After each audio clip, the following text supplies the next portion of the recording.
ഇന്നത്തെ പുത്തൻ പുലരിയിലേക്ക് എല്ലാ പ്രിയപ്പെട്ട പ്രേക്ഷകർക്കും സ്വാഗതം. ഞാൻ രോഹിണി മഹേഷ്. ഞാൻ വീണ പ്രസാദ്. നോക്കാം പ്രധാന വാർത്തകൾ.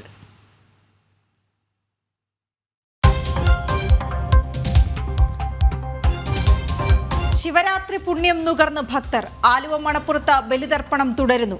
ഭക്തലക്ഷങ്ങളെ ഇളക്കിമറിച്ച ഇഷയുടെ ശിവരാത്രി ആഘോഷം.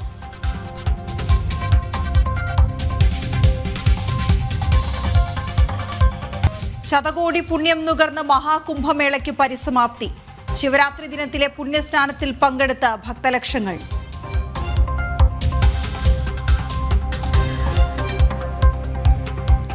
ആശാവർക്കർമാരുടെ സമരം ഇന്ന് 18ാം ദിവസം. ആലപ്പുഴയിലും മലപ്പുറത്തും ജില്ലാ കേന്ദ്രങ്ങളിലും പ്രതിഷേധം. ആലപ്പുഴയിൽ ആശാവർക്കർമാരുടെ കളക്ടറേറ്റ് മാർച്ചിന് ബദൽ മാർച്ചുമായി CITU. സമരത്തിന് ഐക്യദാർഢ്യവുമായി കൂടുതൽ നേതാക്കൾ.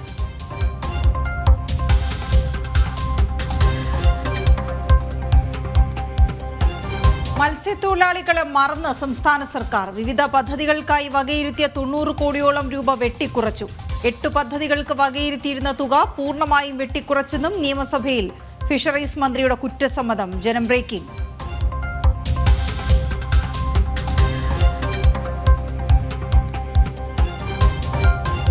സംസ്ഥാനത്തെ വന്യജീവി ആക്രമണങ്ങളുടെ പശ്ചാത്തലത്തിൽ മുഖ്യമന്ത്രി വിളിച്ച ഉന്നതതല യോഗം ഇന്ന്. വനം വകുപ്പിന്റെ പ്രതിരോധ നടപടികൾ വിലയിരുത്തും. മന്ത്രിമാരും വിവിധ വകുപ്പ് സെക്രട്ടറിമാരും പങ്കെടുക്കും.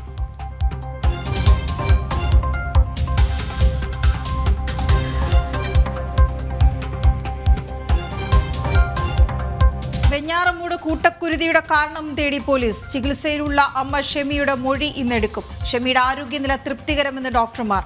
പ്രതി അഫാനെ വിശദമായി ചോദ്യം ചെയ്യാൻ നീക്കം.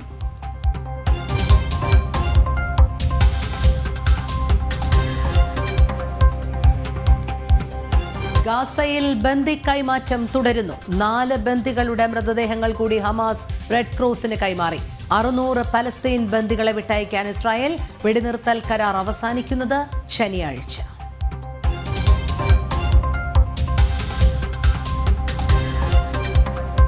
ചാമ്പ്യൻസ് ലീഗ് ക്രിക്കറ്റിൽ ഇംഗ്ലണ്ട് സെമി കാണാതെ പുറത്ത്. അഫ്ഗാന്റെ വിജയം 8 വിക്കറ്റിന്. രഞ്ജി ട്രോഫി ഫൈനലിൽ 2ാം ദിനം പ്രതീക്ഷയോടെ കേരളം.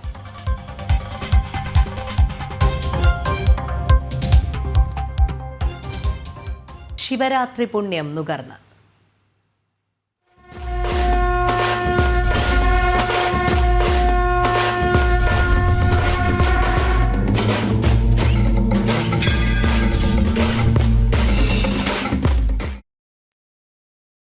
മഹാശിവരാത്രി നിറവിൽ ക്ഷേത്രങ്ങളും ഭക്തലക്ഷങ്ങളും. ആലുവ മണപ്പുറത്ത് ബലിതർപ്പണത്തിനായി ഇന്നലെ ആയിരങ്ങളെത്തി. ഇന്നു രാവിലെ മുതൽ കുംഭത്തിലെ വാവുബലി തർപ്പണം ആരംഭിക്കും. ഭക്തജന തിരക്ക് കണക്കിലെടുത്ത് ഇന്ന് രാത്രി 2 മണിവരെ ആലുവയിൽ ദേശീയപാതയിലടക്കം ഗതാഗത നിയന്ത്രണവും ഏർപ്പെടുത്തിയിട്ടുണ്ട്. ജിജേഷ് കരുണാകരൻ ചേരുന്നു കൂടുതൽ വിവരങ്ങളുമായി. ജിജേഷ്, മഹാശിവരാത്രി പുണ്യം നുകർന്ന് ഭക്തലക്ഷങ്ങൾ. ഇന്ന് ആലുവ മണപ്പുറത്ത് കുംഭമാസത്തിലെ ബലിതർപ്പണ ചടങ്ങുകൾക്കായിരിക്കും തുടക്കം കുറിക്കുക. അതിനായുള്ള ഒരുക്കങ്ങളെല്ലാം പൂർത്തിയായി കഴിഞ്ഞു. വിവരങ്ങൾ.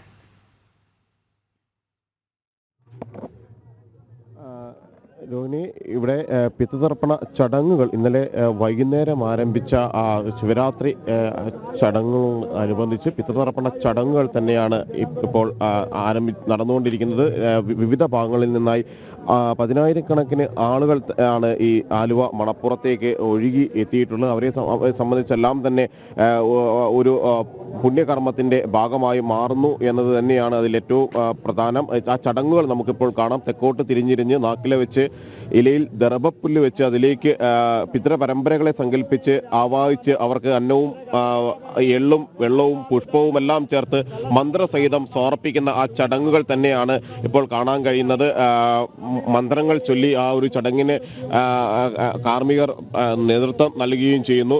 ഇതിന് ശേഷമാണ് പെരിയാറിലേക്ക് എത്തിക്കൊണ്ട് പിതൃതർപ്പണ ചടങ്ങുകളിലേക്ക് അവർ കടക്കുകയും ചെയ്യുന്നത്. ഇപ്പോഴും ആളുകൾ പല ഭാഗങ്ങളിൽ നിന്ന് എത്തുന്നു. ഇന്നലെ വൈകുന്നേരം മുതൽ ആലുവ മണപ്പുറം ജനനിബിഡമായിരുന്നു. വിശ്വാസ ആചാരങ്ങളാൽ മന്ത്രമുഖരിതമായ അന്തരീക്ഷത്തിൽ, ശിവമന്ത്ര മുഖരിതമായ അന്തരീക്ഷത്തിൽ തന്നെയാണ് ആലുവ മണപ്പുറം ഉള്ളത്. ഈ എല്ലാ തവണത്തേതും പോലെ ഇത്തവണയും ആയിരക്കണക്കിന് ആളുകൾ ഇന്നലെ രാവിലെ മുതൽ ആരംഭിച്ചതാണ് ബലിതർപ്പണ ചടങ്ങുകൾ. ഇന്നലെ പുലർച്ചെ മുതൽ തർപ്പണ ചടങ്ങുകൾ ആരംഭിച്ചു. അതിനുശേഷം വൈകുന്നേരവും ചടങ്ങുകൾ ഉണ്ടായിരുന്നു. പ്രത്യേക ചടങ്ങുകൾക്ക് ശേഷം ക്ഷേത്രത്തിൽ നടക്കുന്ന മഹാദേവ ക്ഷേത്രത്തിലെ പ്രത്യേക ചടങ്ങുകൾക്ക് ശേഷം പിന്നീട് ബലിതർപ്പണത്തിലേക്ക് കടന്നു. ബലിതർപ്പണത്തിനായി ഇപ്പോഴും ആളുകൾ എത്തിക്കൊണ്ടിരിക്കുന്നു പല ഭാഗങ്ങളിൽ നിന്ന്. ഇന്ന് വലിയ തോതിൽ ഗതാഗത നിയന്ത്രണമടക്കം ഇവിടെ ഏർപ്പെടുത്തിയിട്ടുണ്ട്. 100ഓളം ബലിത്തറകളാണ് പ്രത്യേകമായി ഒരുക്കിയിരിക്കുന്നത്. ഈ ബലിത്തറകളിലെല്ലാം തന്നെ കർമ്മങ്ങൾ ഇപ്പോൾ പുരോഗമിച്ചു കൊണ്ടിരിക്കുന്നു. പിതൃക്കളെ സ്മരിച്ചുകൊണ്ട് അവരുടെ ഓർമ്മകളിൽ അവർക്ക് ബലിതർപ്പണം നടത്തി ഈ പുണ്യ പ്രവൃത്തിയുടെ ഭാഗമായി വിശ്വാസത്തിൻ്റെ ഭാഗമായി മാറുന്ന ആളുകളെ തന്നെയാണ് കാണാൻ കഴിയുന്നത്. അത്തരത്തിൽ ചടങ്ങുകളെല്ലാം തന്നെ ഇവിടെ പല ഭാഗങ്ങളിൽ പുരോഗമിക്കുന്നു. ഈ 100 ബലിത്തറകളിലും വിശ്വാസികൾ എത്തിയിട്ടുണ്ട്. അവരെല്ലാം ഈ പെരിയാറിലെത്തി അവിടെ സ്നാനം ചെയ്ത് തർപ്പണം നടത്തിയാണ് ഓരോ ആളുകളും മടങ്ങുന്നത്. അവരെ സംബന്ധിച്ചെല്ലാം തന്നെ അവരുടെ മനസ്സുകളിൽ ഒരു വലിയ ആശ്വാസം, അല്ലെങ്കിൽ ഒപ്പം തന്നെ സ്മരണകൾ, അവരെ വേർപെട്ട് പോയവരുടെ സ്മരണകൾ ഉൾക്കൊണ്ടുകൊണ്ട് അവർക്ക് വേണ്ടി പ്രാർത്ഥിച്ചുകൊണ്ട് അവരുടെ ഓർമ്മകളിൽ നിന്നുകൊണ്ട് തന്നെ മുന്നോട്ട് പോകുന്ന, അല്ലെങ്കിൽ ആ ഓർമ്മകളിൽ മുഴുകി അവർ കർമ്മങ്ങൾ ചെയ്യുന്നു. ആ കർമ്മങ്ങളുടെ ഭാഗമായി മോക്ഷമെന്ന ഏറ്റവും അതിരില്ലാത്ത ഒരു ഘട്ടത്തിലേക്ക്, ആ പ്രാപ്തിയിലേക്ക് പിതൃക്കളെ എത്തിക്കുക എന്ന ഒരു ഘട്ടത്തിലേക്ക് തന്നെ അവർ പോവുകയും ചെയ്യുന്നു. അങ്ങനെ ചടങ്ങുകൾ ഇപ്പോൾ ഒരു ഭാഗത്ത് പുരോഗമിക്കുന്നു.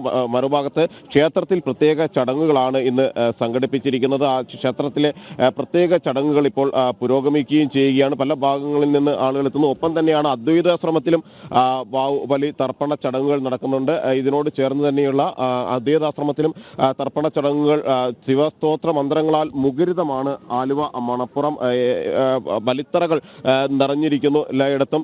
ശിവസ്തോത്ര മുഖരിതമായ മണപ്പുറത്ത് പൂർവികരെ മനസ്സിൽ ധ്യാനിച്ചും പ്രാർത്ഥിച്ചും ജനലക്ഷങ്ങളാണ് എത്തുന്നത്. കുംഭത്തിലെ അമാവാസി നാളിൽ ആണ് ഇത്തരത്തിൽ ബലിതർപ്പണങ്ങൾ. ബുധനാഴ്ച അർദ്ധരാത്രി, അതായത് മകരവിളക്കും ഒപ്പം അർദ്ധരാത്രി ശിവരാത്രി വിളക്കും എഴുന്നള്ളിപ്പും കഴിഞ്ഞാണ് പിതൃതർപ്പണം ഔപചാരികമായി തുടങ്ങിയത്. ഓരോരുത്തർ ബലി സന്ധ്യയ്ക്ക് തന്നെ ജനങ്ങൾ നിറഞ്ഞിരുന്നു. ആ ബലിത്തറകളിൽ ചടങ്ങുകൾ നടത്തുന്നതിനാണ് തന്നെ വലിയ പോലീസ് സന്നാഹം തന്നെയാണ് അവിടെ ചെയ്തിട്ടുള്ളത്.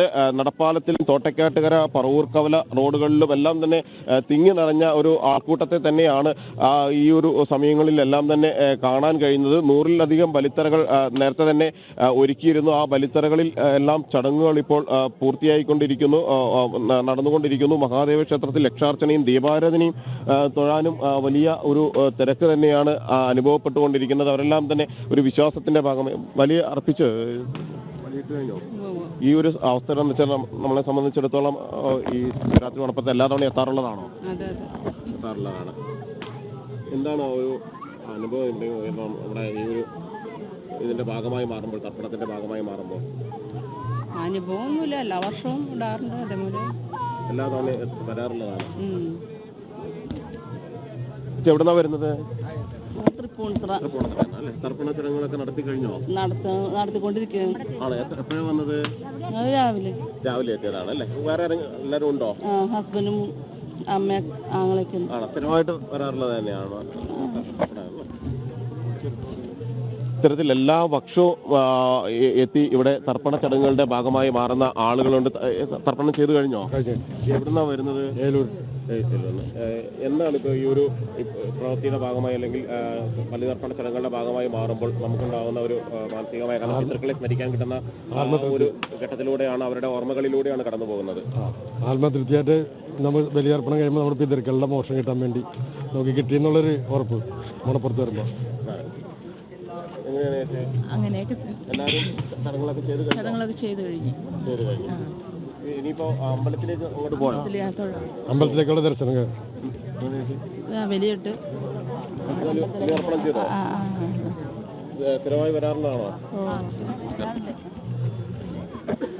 ഇത്തരത്തിൽ വലിയ ഒരു തിരക്ക് നമുക്ക് ഈ ഭാഗങ്ങളിലെല്ലാം തന്നെ കാണാൻ കഴിയും. ഒരു ഭാഗത്ത് പെരിയാറിന്റെ തീരത്ത് ചടങ്ങുകൾ നടക്കുന്നു, മറുഭാഗത്ത് ബലിത്തറകളിൽ ആണ് ആളുകൾ ഈ ചടങ്ങുകളുടെ ഭാഗമായി മാറിക്കൊണ്ട് മുന്നോട്ട് പോവുകയും ചെയ്യുന്നത്.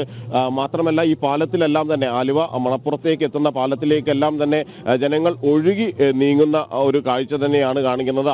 10,000-കണക്കിന് ആളുകൾ ആ ഒരു ബലിതർപ്പണത്തിന്റെ ഭാഗമായി വരുന്നു, തർപ്പണം ചെയ്ത് മടങ്ങുകയും ചെയ്യുന്നു. പ്രത്യേകമായി തന്നെ ഒപ്പം തൊട്ട് അതീതാശ്രമത്തിലും ആയിരങ്ങൾ ബലിതർപ്പണങ്ങൾ നടത്തുന്ന എല്ലാം ചടങ്ങുകൾ ഒരേ സമയത്ത് പുരോഗമിക്കുകയും ചെയ്യുന്നുണ്ട്. ഈ ഐതിഹ്യങ്ങൾ ചരിത്രവും എല്ലാം. അതെ, ശരി. ജിജീഷ് വിവരങ്ങൾ നൽകുകയായിരുന്നു. ആലുവ ശിവരാത്രി മണപ്പുറത്ത് നിന്ന് അവിടെ ശിവരാത്രി ബലിതർപ്പണത്തിന് ശേഷം 8:30 കുംഭത്തിലെ വാവുബലി ആരംഭിക്കും. കോയമ്പത്തൂരിലെ ഇഷ യോഗ കേന്ദ്രത്തിൽ സദ്ഗുരു ജഗ്ഗി വാസുദേവന്റെ നേതൃത്വത്തിൽ നടന്ന മഹാശിവരാത്രി ആഘോഷം ആയിരങ്ങളെ ആനന്ദലഹരിയിലാക്കി. ആഘോഷങ്ങൾ പുലരുവോളം നീണ്ടു. സദ്ഗുരു അവസരം ലഭിച്ചതിൽ സന്തോഷം പങ്കുവച്ച് കേന്ദ്രമന്ത്രി അമിത്ഷാ. ഇഷ ഫൗണ്ടേഷന്റെ ശിവരാത്രി ആഘോഷത്തെക്കുറിച്ച് നേരത്തെ കേട്ടിട്ടുണ്ടെങ്കിലും പങ്കെടുക്കാനായതിൽ അതിയായ സന്തോഷമുണ്ടെന്നും അദ്ദേഹം പറഞ്ഞു. ഇഷ ഫൗണ്ടേഷന്റെ ആഘോഷങ്ങൾ കോയമ്പത്തൂരിൽ ഉദ്ഘാടനം ചെയ്യുകയായിരുന്നു കേന്ദ്ര ആഭ്യന്തരമന്ത്രി. സദ്ഗുരുവിനെ സാക്ഷിയാക്കിയായിരുന്നു ആഭ്യന്തരമന്ത്രിയുടെ വാക്കുകൾ. മനുഷ്യായുസ്സിൽ ഒരിക്കൽ മാത്രം ദർശിക്കാൻ കഴിയുന്ന മഹാകുംഭമേളയ്ക്ക് പ്രയാഗ്രാജിൽ പരിസമാപ്തിയായി. ശിവരാത്രി നാളിൽ അമൃതസ്നാനത്തോടെയാണ് മഹാകുംഭമേള സമാപിച്ചത്. 66 കോടി ജനങ്ങളാണ് മഹാകുംഭമേളയിലേക്ക് എത്തിയത്.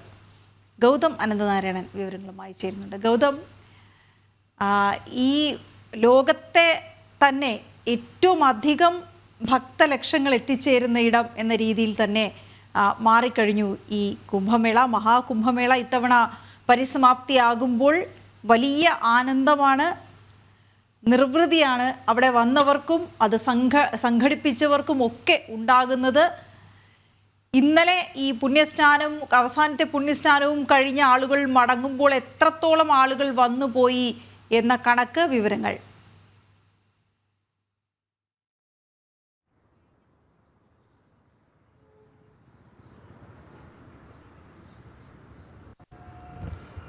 വീണ, ഈ കടന്നുപോയ മഹാകുംഭമേളയുടെ ഏറ്റവും വലിയ പ്രസക്തി എന്നത് വീണ സൂചിപ്പിച്ചതുപോലെ ഒരു മനുഷ്യായുസ്സിൽ ഒരിക്കൽ മാത്രം നേരിട്ട് കാണാൻ കഴിയുന്ന കുംഭമേള എന്നുള്ളതാണ്. കാരണം മഹാകുംഭമേള നടക്കുന്നത് എപ്പോഴും 144 വർഷങ്ങൾ കൂടുമ്പോഴാണ്. നമുക്കറിയാം, ഒരു മനുഷ്യായുസ്സിൽ ഒരു മനുഷ്യൻ്റെ ഏറ്റവും സംഘടിപ്പിക്കാൻ സാധിച്ചു എന്നത് തന്നെയാണ് UP സർക്കാരിന് വലിയ പ്രശംസ ഇപ്പോൾ ലഭിച്ചുകൊണ്ടിരിക്കുന്നത്. ഇത് 2019 കുംഭമേളയും പ്രയാഗ്രാജിൽ വെച്ച് നടന്നിരുന്നു. അത് പൂർണ്ണ കുംഭമേളയായിരുന്നു. അതും മികച്ച സംഘാടനത്തിൽ യോഗി ആദിത്യനാഥിന് കയ്യടി നേടിയ ഒരു കുംഭമേളയാണ്. ഇപ്പോൾ മഹാകുംഭമേളയും 144 വർഷത്തിൽ ഒരിക്കൽ മാത്രം നടക്കുന്ന മഹാകുംഭമേളയും മികച്ച രീതിയിൽ സംഘടിപ്പിച്ചു എന്നത് തീർച്ചയായും ഉത്തർപ്രദേശ് സർക്കാരിനെ സംബന്ധിച്ചിടത്തോളം ഒരു വലിയ സംഭവമായി തന്നെ എക്കാലവും ആ സർക്കാരിൻ്റെ നേട്ടങ്ങളെപ്പറ്റി ഭാവിയിൽ വർഷങ്ങൾ കടന്നുപോയാലും യോഗി ആദിത്യനാഥിൻ്റെ ഭരണകാലഘട്ടം എങ്ങനെയായിരുന്നുവെന്ന് അടയാളപ്പെടുത്തുന്ന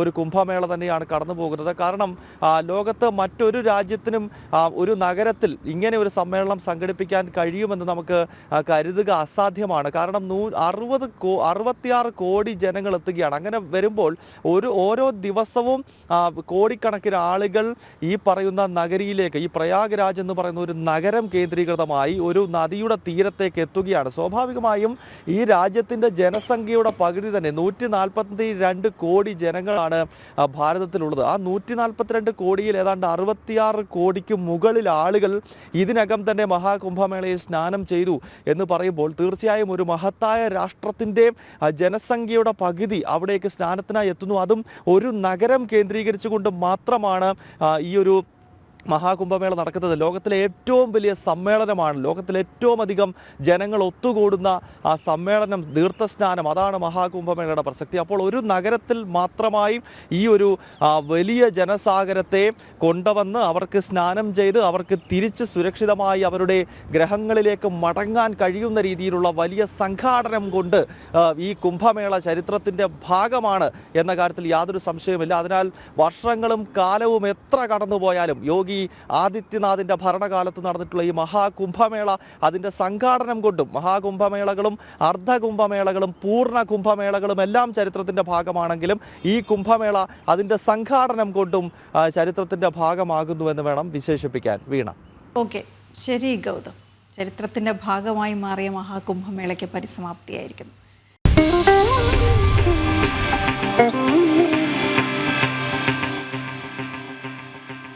തിരികെ വാർത്തയിലേക്ക്. ഉത്തർപ്രദേശിൽ കൊടും കുറ്റവാളി നിസാം മെഹർ പിടിയിൽ. ഗുണ്ടാ നേതാവിനെ പിടികൂടിയത് ഏറ്റുമുട്ടലിലൂടെ. ഉത്തർപ്രദേശ് പോലീസ് തലയ്ക്ക് 50,000 വിലയിട്ട കുറ്റവാളിയാണ് നിസാം. ഗൗതം അനന്തനാരായണൻ ചേരുന്നു. ഗൗതം, കൂടുതൽ വിവരങ്ങൾ.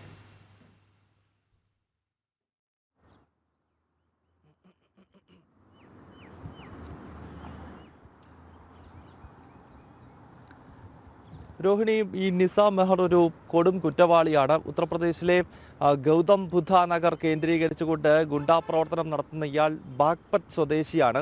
ഇയാളെ ഇന്നലെ വൈകുന്നേരമാണ് UP പോലീസ് അതിസാഹസികമായി പിടികൂടിയത്. ദൃശ്യങ്ങളിൽ നമുക്ക് കാണാൻ സാധിക്കും. ഇയാൾ പോലീസിനെ കാണുന്ന സമയത്ത് ഓടുകയും പോലീസിനെ ആക്രമിക്കാനൊരു ശ്രമമൊക്കെ നടത്തി. അതിനിടയിൽ പോലീസ് വെടിവെക്കുന്നുണ്ട്. കാലിന് വെടിവെച്ച് ഇയാൾക്ക് ഓടാൻ കഴിയുന്നില്ല. അങ്ങനെയാണ് ഇയാളെ പിടികൂടിയിരിക്കുന്നത്. നിരവധി കൊലപാതകം, അതോടൊപ്പം തന്നെ മോഷണം, സ്ത്രീകൾക്കെതിരെയുള്ള അതിക്രമം, ഇതെല്ലാം നടത്തിയിട്ടുള്ള കുപ്രസിദ്ധനായ ഗുണ്ടാ നേതാവാണ്. ഇയാളെ ഗൗതം ബുദ്ധ നഗറിൽ ഇന്നലെ വൈകുന്നേരം UP പോലീസ് പിടികൂടുകയായിരുന്നു. എൻകൗണ്ടറിനിടയിൽ ഇയാൾ നേരത്തെ സൂചിപ്പിച്ചതുപോലെ ഓടിയ സാഹചര്യത്തിൽ പോലീസ് മുട്ടിന് താഴേക്ക് വെടിവെച്ച് വീഴ്ത്തിയ ശേഷമാണ് ഇയാളെ പിടികൂടിയത്. നമുക്കറിയാം, UP യിൽ ഇപ്പോൾ ഗുണ്ടാ നേതാക്കളെ ഓടിച്ചിട്ട് പിടിക്കുന്ന കാലമാണ്. യോഗി ആദിത്യനാഥിന്റെ ഭരണകാലത്ത് നിരവധി ഗുണ്ടകളെ ജയിലിലടയ്ക്കുന്നു. അതായത് സർക്കാരിന്റെ നയം അത് കൊടും ക്രിമിനലുകളോട് ആദ്യം കീഴടങ്ങാൻ പോലീസ് സ്റ്റേഷനിൽ നിന്നും നിർദ്ദേശം വരും. അങ്ങനെ കീഴടങ്ങാത്ത സാഹചര്യമാണെങ്കിൽ എവിടെയാണോ ഇവർ ഒളിത്താവളം ഒരുക്കിയിരിക്കുന്നത് അവിടേക്ക്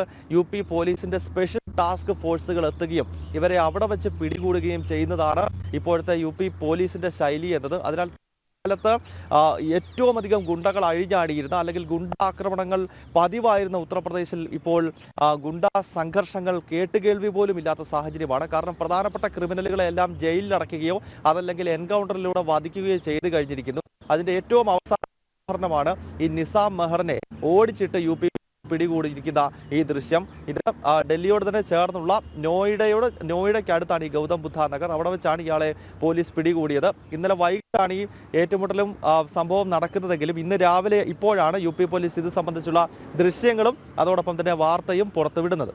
രോഹിണി. ശരി, ഉത്തർപ്രദേശിൽ കൊടും കുറ്റവാളി നിസാം മെഹർ പിടിയിൽ. ഗൗതമാണ് വിവരങ്ങൾ നൽകിയത്. മറ്റു വാർത്തയിലേക്ക് പോയാൽ അസമിലെ മോറിഗാവ് ജില്ലയിൽ ഭൂചലനമുണ്ടായിരിക്കുന്നു. റിക്ടർ സ്കെയിലിൽ 5.0 തീവ്രത രേഖപ്പെടുത്തിയ ഭൂചലനം പുലർച്ചെ 2:25 അനുഭവപ്പെട്ടത്. ഭൂമിക്ക് 16 കിലോമീറ്റർ അടിയിലാണ് പ്രഭവ കേന്ദ്രം. ഗുവാഹത്തിയിലും സമീപ പ്രദേശങ്ങളിലും പ്രകമ്പനം അനുഭവപ്പെട്ടു.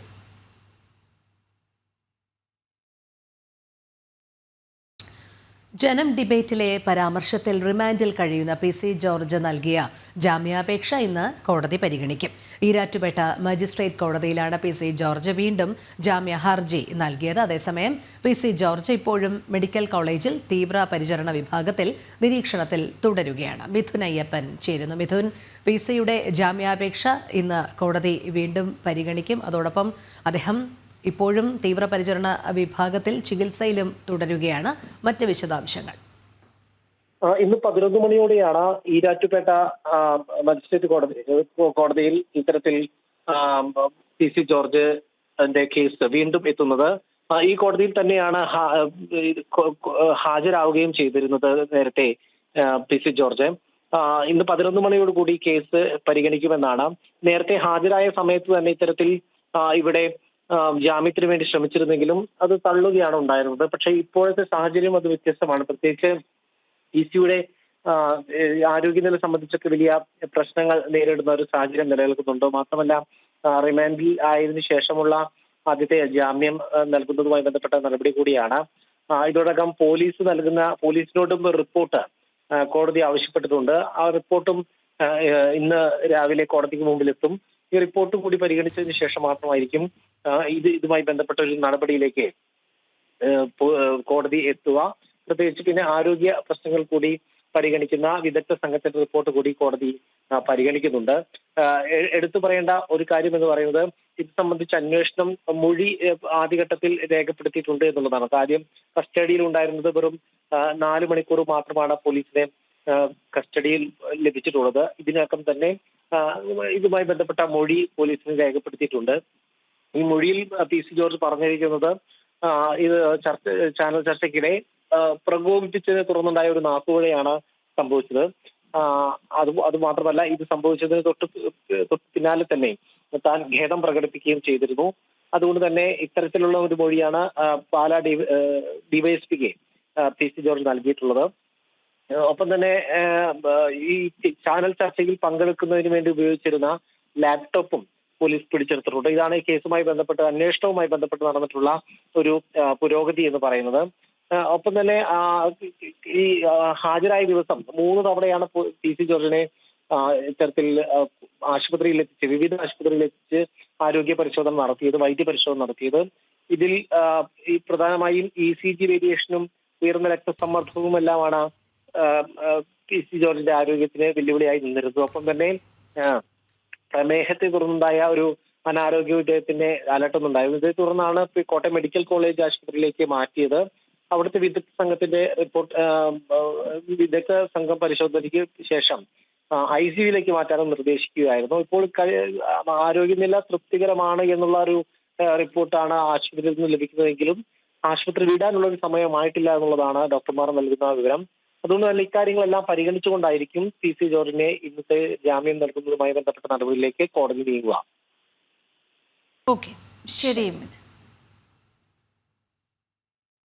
ഇനി നോക്കേണ്ടത് വെഞ്ഞാറമൂട്ടിലെ കൂട്ടക്കൊലപാതക കേസാണ്. അതിൽ ചുരുളഴിക്കാൻ പോലീസ് നീങ്ങുന്നു. പരിക്കേറ്റ് സ്വകാര്യ ആശുപത്രിയിൽ ചികിത്സയിൽ കഴിയുന്ന അഫാന്റെ ഉമ്മ ഷെമിയുടെ മൊഴി ഇന്ന് രേഖപ്പെടുത്തും. ആറ്റിങ്ങൽ ഡിവൈഎസ്പി മഞ്ജുലാലിന്റെ നേതൃത്വത്തിൽ ആശുപത്രിയിലെത്തി മൊഴിയെടുക്കും. ഇതോടെ കേസിൽ നിർണായക വിവരം ലഭിക്കും എന്ന പ്രതീക്ഷയിലാണ് അന്വേഷണ സംഘം. പ്രശാന്ത് ശങ്കർ മംഗലത്ത് വിവരങ്ങളുമായി ചേരുകയാണ്. പ്രശാന്ത്, പ്രതി ചില കാര്യങ്ങൾ വിശദമാക്കുന്നു. അതേസമയം അത് സാധാരണ മനുഷ്യർക്ക്, മനസാക്ഷിയുള്ളവർക്ക് ഉൾക്കൊള്ളാൻ കഴിയാത്ത കാര്യങ്ങളായതുകൊണ്ട് തന്നെ പോലീസിന് പോലും അത് വിശ്വസിക്കാൻ പ്രയാസമായിരിക്കുകയാണ്. ഷെമിയുടെ, അതായത് അഫാന്റെ അമ്മയുടെ മൊഴിയെടുത്താൽ മാത്രമേ എന്താണ് സംഭവിച്ചതെന്ന കാര്യത്തിൽ വ്യക്തത വരികയുള്ളൂ. കഴിഞ്ഞ ദിവസം ആ സാധു ഉമ്മ ഡോക്ടർമാരോട് പറഞ്ഞത് കട്ടിലിൽ നിന്ന് വീണ് അപകടമുണ്ടായി എന്നുള്ളതാണ്. അപ്പോൾ മകനെ രക്ഷിക്കാനുള്ള ശ്രമമായിരിക്കാം. ഒരു പക്ഷേ മകൻ എന്തൊക്കെ വേറെ കാണിച്ചിട്ടുണ്ട് എന്ന കാര്യം ആ ഉമ്മയ്ക്ക് അറിയില്ലായിരിക്കും എന്ന് വേണം മനസ്സിലാക്കാൻ. പ്രശാന്ത്, ഷെമിയുടെ മൊഴി എപ്പോഴാണ് പോലീസ് രേഖപ്പെടുത്തുക? അത് ഈ കേസിൽ എത്രത്തോളം നിർണായകമാകും?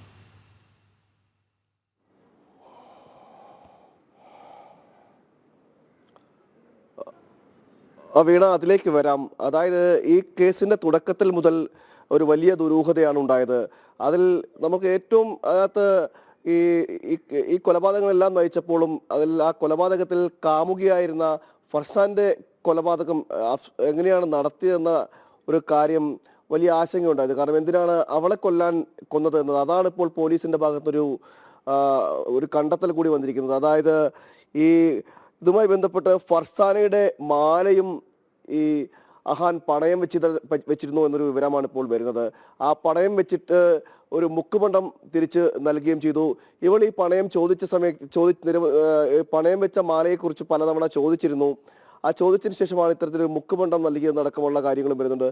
ആ ഒരു കാരണം കൂടിയാകാം ഈ കാമുകിയുടെ കൊലപാതകത്തിലേക്ക് നയിച്ചതെന്നാണ് ഇപ്പോൾ പോലീസിന്റെ ഒരു നിഗമനം. ഇതിൽ കൂടുതൽ വിവരങ്ങൾ ഇനിയും ശേഖരിക്കേണ്ടിയിരിക്കുന്നു. അതുകൊണ്ട് തന്നെയാണ് ഈ ദുരൂഹത ഇങ്ങനെ തുടരുന്നത്. കേസിന്റെ തുടക്കം മുതൽ ഉണ്ടായിരുന്ന ദുരൂഹതകൾ ഇപ്പോഴും അഴിക്കാൻ വയ്യാത്ത കുരുക്കായി അത് മുറുകുന്ന ഒരു സാഹചര്യമാണുള്ളത്. ഇനി എന്തെങ്കിലും ഇതുമായി ബന്ധപ്പെട്ട കടങ്ങളുടെ അടക്കമുള്ള കാര്യങ്ങളാണെങ്കിൽ പോലും അത് അമ്മയുടെ മൊഴിയെടുപ്പ് കൂടി നടക്കേണ്ടിയിരിക്കുന്നു. മാത്രമല്ല സംഭവിച്ചതിനെ കുറിച്ച് അറിയണമെങ്കിലും അമ്മയുടെ മൊഴി രേഖപ്പെടുത്തേണ്ടിയിരിക്കുന്നു.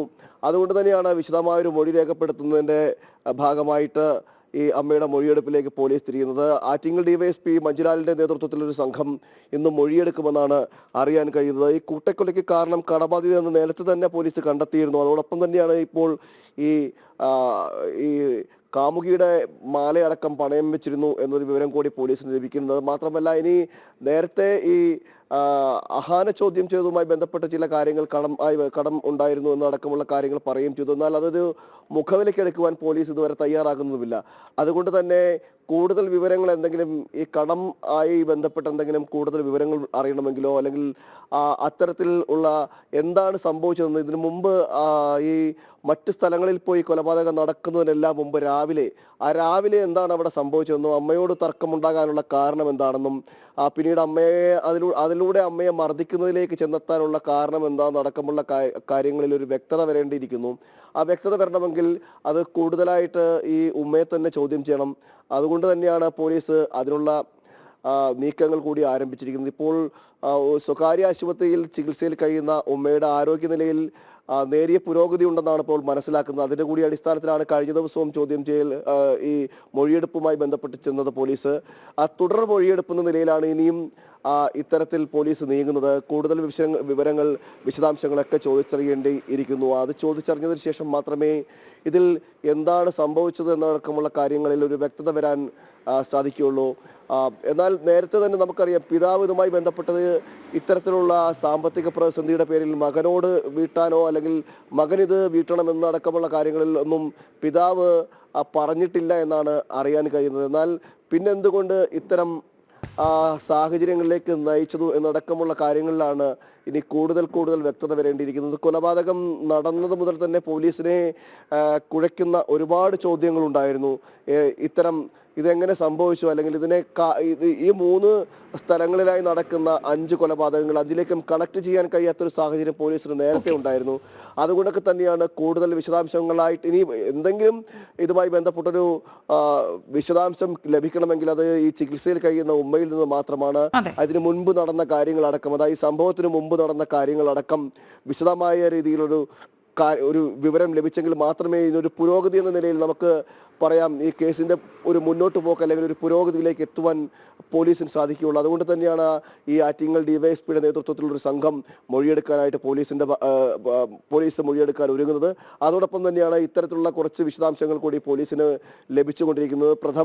പ്രാഥമികമായി ഈ അഹാന്റെ വാക്കുകളൊന്നും മുഖവിലക്കെടുക്കുവാൻ തയ്യാറാകുന്നില്ല. എന്നാൽ അഹാന്റെ നില ഇപ്പോഴും തൃപ്തികരമാണ്. അതുകൊണ്ട് തന്നെ അയാളെ കൂടുതൽ ചോദ്യം ചെയ്യേണ്ടിയിരിക്കുന്നു. അതിനുള്ള നടപടിക്രമങ്ങൾ കൂടി ഇപ്പോൾ ഈ ഡോക്ടർ സർട്ടിഫിക്കറ്റ് ലഭിച്ചതിന് ശേഷം കസ്റ്റഡിയിലെടുക്കുന്ന നിലയിലേക്കെല്ലാം പോലീസ് നീങ്ങുന്നുണ്ട്. കോടതിയിൽ ഹാജരാക്കിക്കൊണ്ട് കസ്റ്റഡിയിൽ വാങ്ങിക്കാനുള്ള അടക്കമുള്ള കാര്യങ്ങൾ ഇനി പോലീസ് നീങ്ങുന്നുണ്ട്. അതോടൊപ്പം തന്നെ തെളിവെടുപ്പ് ഈ സംഭവ സ്ഥലങ്ങളിലെല്ലാം കൊണ്ടുപോയി തെളിവെടുപ്പ് നടത്തേണ്ടിയിരിക്കുന്നു. അങ്ങനെ ആ തെളിവെടുപ്പും നടത്തുന്നതിനുള്ള തീരുമാനങ്ങളിലേക്കെല്ലാമാണ് പോലീസ് നീങ്ങുന്നത്. എന്തായാലും പോലീസിനെ സംബന്ധിച്ചിടത്തോളം വലിയ വെല്ലുവിളിയാണ് ഈ കൊലപാതകം എന്ന് പറയുന്നത്. വലിയ രീതിയിൽ മാധ്യമ ശ്രദ്ധ പിടിച്ചുപറ്റുകയും കൂടി ചെയ്തതോടുകൂടി വലിയ വെല്ലുവിളിയാണ് പോലീസിനെ സംബന്ധിച്ചിടത്തോളം ഈ കേസ് ഉണ്ടാക്കി തീർത്തിരിക്കുന്നത്. അതുകൊണ്ട് തന്നെ ഇതിലെ പരമാവധി തെളിവുകൾ ശേഖരിക്കണം. അതോടൊപ്പം തന്നെ മറ്റ് ഡിജിറ്റൽ തെളിവുകൾ അടക്കം ശേഖരിക്കുക എന്നുള്ളൊരു നീക്കങ്ങൾ പോലീസ് നടത്തുന്നത്. അതോടൊപ്പം തന്നെ ഈ അഹാന ചോദ്യം ചെയ്തുകൊണ്ട് കൂടുതൽ വിവരങ്ങൾ ഈ ചോദ്യം ചെയ്യൽ ലഭിക്കുകയും തെളിവെടുപ്പുകളടക്കം നടക്കുകയും വേണം. അതോടൊപ്പം തന്നെയാണ് ഉമ്മയുടെ ഭാഗത്തു നിന്ന് കിട്ടുന്ന നിർണായക മൊഴി. ആ മൊഴി കൂടി എടുത്തുകൊണ്ടായിരിക്കും പോലീസ് നീങ്ങുന്നത്. ശരി പ്രശാന്ത്. രോഹിണി, എനിക്ക് തോന്നുന്നു ഈ അടുത്ത കാലത്ത് നമ്മൾ ചെന്താമരയുടെ മാനസികാവസ്ഥയെക്കുറിച്ച് കേട്ടപ്പോഴാണ് അത് വളരെ അസാധാരണം എന്ന് നമുക്ക് തോന്നിയിരുന്നു. പക്ഷേ ഇതിപ്പോൾ ഈ അഫാന്റെ മാനസിക നിലയെക്കുറിച്ച് ആലോചിക്കുമ്പോൾ ഉൾക്കൊള്ളാൻ കഴിയുന്നില്ല. നമുക്കെന്നല്ല, പോലീസുകാർക്ക് പോലും ഒന്ന് ഉൾക്കൊള്ളാം. എത്രയോ കേസുകൾ കാണുന്നവരാണ്, പക്ഷേ അവർക്ക് പോലും ഉൾക്കൊള്ളാൻ കഴിയുന്നില്ല. ഏതായാലും ഈ 5 കൊലപാതകങ്ങൾ സംഭവിച്ചിട്ടുണ്ട്. ഒരാൾ ആശുപത്രിയിലുമാണ്. അത് ചെയ്തത് അഫാനാണ്. അഫാൻ ഇതിലുള്ള പങ്ക് പോലീസ് തള്ളിക്കളയുന്നുമില്ല. അതേസമയം 25 കിലോമീറ്റർ സഞ്ചരിച്ച്, സ്വന്തം ബൈക്കിൽ സഞ്ചരിച്ച് എങ്ങനെ ഈ കൊലപാതകങ്ങൾ ഈ കുറഞ്ഞ മണിക്കൂറിനുള്ളിൽ നടത്താൻ കഴിഞ്ഞു എന്ന് പറയുന്ന ആ ഒരു മാനസികാവസ്ഥ, എന്നിട്ട് അത് പോലീസ് സ്റ്റേഷനിൽ വന്ന് കുളിച്ച് വസ്ത്രം മാറി പോലീസ് സ്റ്റേഷനിൽ വന്ന് ഈ വിവരം തുടർന്ന് അങ്ങോട്ടും യാതൊരു പതർച്ചയും ഇല്ലാതെ തന്നെ അഫാൻ മുന്നോട്ട് പോയി എന്നുള്ളതാണ്. 23 വയസ്സ് മാത്രമുള്ള ഒരു ചെറുപ്പക്കാരൻ ജീവിതം എത്ര മുന്നിൽ കിടക്കുന്നു. പക്ഷേ സംഭവിച്ചത് എന്താണ്. പക്ഷെ എന്തായാലും ഇന്ന് ഉമ്മ ഷെമിയുടെ മൊഴിയായിരിക്കും ഏറെ നിർണായകം. കാരണം ഈ കേസിലെ ഏക ദൃക്സാക്ഷി ഷെമി മാത്രമാണ്. എന്താണ് സംഭവിച്ചത് എന്നുള്ളത് ഒരു പക്ഷേ ഷെമിക്ക് മാത്രമായിരിക്കും പറയാൻ സാധിക്കുക. നമുക്ക് മറ്റൊരു വാർത്തയിലേക്ക് പോകാം. മലപ്പുറം മൂത്തയിടം ചോളമുണ്ടയിൽ കാട്ടാന കുഴിയിൽ വീണ് ചെരിഞ്ഞു. കസേരക്കൊമ്പൻ എന്ന് നാട്ടുകാർ വിളിക്കുന്ന ആനയാണ് ചെരിഞ്ഞത്. വീട്ടിലെ ശുചിമുറിക്കായി എടുത്ത കുഴിയിലാണ് ആന വീണത്. ലോകസമാധാനത്തിനായി കൃഷ്ണാവബോധത്തിലേക്ക് ഉയരണമെന്ന് ആചാര്യ സംഘർഷൻ ദാസ് അധികാരി. കൃഷ്ണചിന്തകൾ കേൾക്കാനും സ്വീകരിക്കാനും തയ്യാറായാൽ മാനസിക പരിവർത്തനത്തിന് സാധിക്കും. ചൈതന്യ മഹാപ്രഭുവിൻ്റെ പാദം പത്മനാഭസ്വാമി ക്ഷേത്രത്തിൻ്റെ കിഴക്കേ നടയിൽ സ്ഥാപിച്ചതിൻ്റെ 25ാം വാർഷികത്തിൽ തിരുവനന്തപുരത്ത് എത്തിയപ്പോഴാണ് അദ്ദേഹം ജനം ടിവിയോട് മനസ്സ് തുറന്നത്. ഇസ്കോൺ സ്ഥാപകൻ ആചാര്യ ഭക്തിവേദാന്ത സ്വാമി പ്രഭുപാദയുടെ ശിഷ്യനാണ് ആചാര്യ സംഘർഷൻ ദാസ് അധികാരി. ഭഗവത്ഗീതയും മറ്റ് പവിത്ര ഗ്രന്ഥങ്ങളും അടിസ്ഥാനമാക്കി കൃഷ്ണഭക്തിയെ പ്രോത്സാഹിപ്പിക്കുന്ന സംഘടനയായ ഇസ്കോണിന്റെ ഫൗണ്ടർ ആചാര്യ ഭക്തിവേദാന്ത സ്വാമി പ്രഭുപാദയുടെ ശിഷ്യന്മാരിൽ പ്രമുഖനായ സംഘർഷൻ ദാസ് അധികാരിയാണ് ഇന്ന് ജനം ടിവിയോടൊപ്പം ചേരുന്നത്. നമുക്ക് അദ്ദേഹത്തോട് തന്നെ സംസാരിക്കാം. It's really nice to meet you. Sir, may I know what is the main purpose of ISKCON? ISKCON means the International Society for Krishna Conscious. So our goal is to make the whole world Krishna conscious, or God-centered.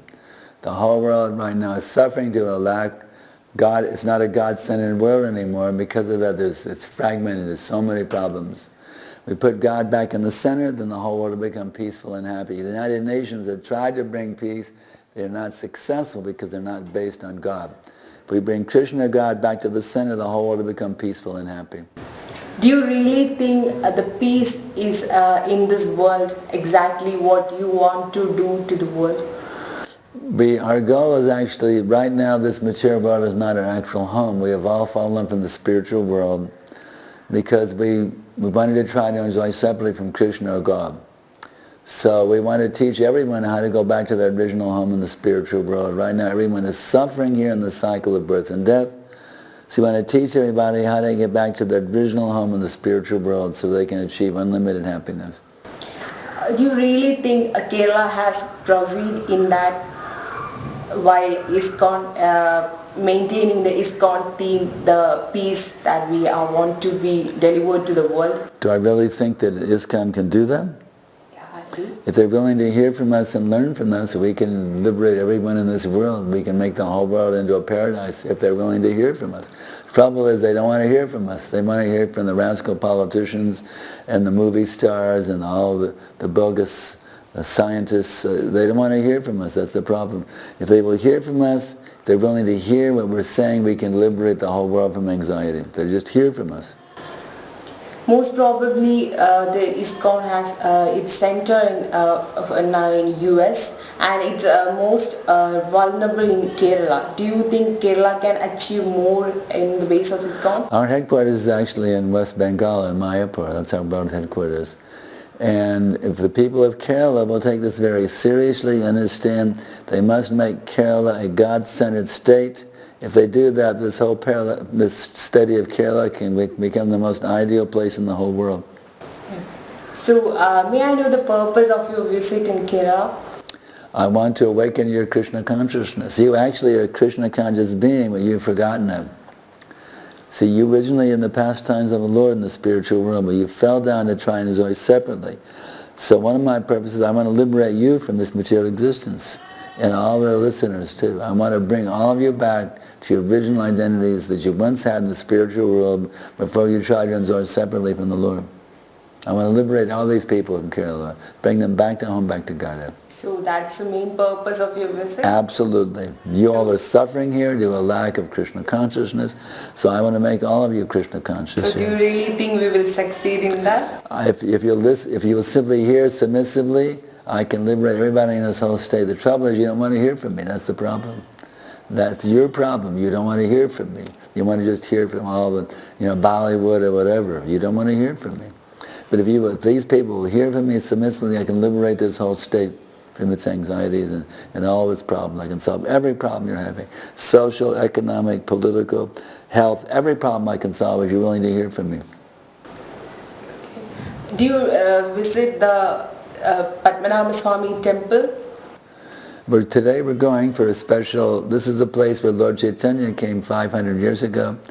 And 25 years ago, my godbrother Jayapataka Swami installed some lotus feet replica. So we're celebrating the 25th anniversary of this, establishing those lotus feet replica in that very holy place where Lord Chaitanya came 500 years ago. Do you really like Kerala? Oh yeah, it's very nice here. So do you want to revisit Kerala? I will come back again, yeah, I love it here, it's great. So the people are nice, right? Yeah, it's a very nice place. The devotees here are especially nice. It's like a paradise here for these devotees. So they have peace mostly in their mind. They were not expressing much, but they have peace, right, in Kerala? No, the general people are very much disturbed here. I see them hanging dead goats from in the storefronts. It's horrible what they're doing here. Eating dead goats, it's horrible. We want to save the people from these sinful activities. If you will hear from me, I can liberate all of you. The trouble is you don't want to hear from me. So I'm trying to convince you all to hear from me what I have to say and to hear from my spiritual master, Srila Prabhupada, by reading his books. Do you want to give any motivation or any moral to our world? You have to, all the people here in Kerala must realize that you're not your material body.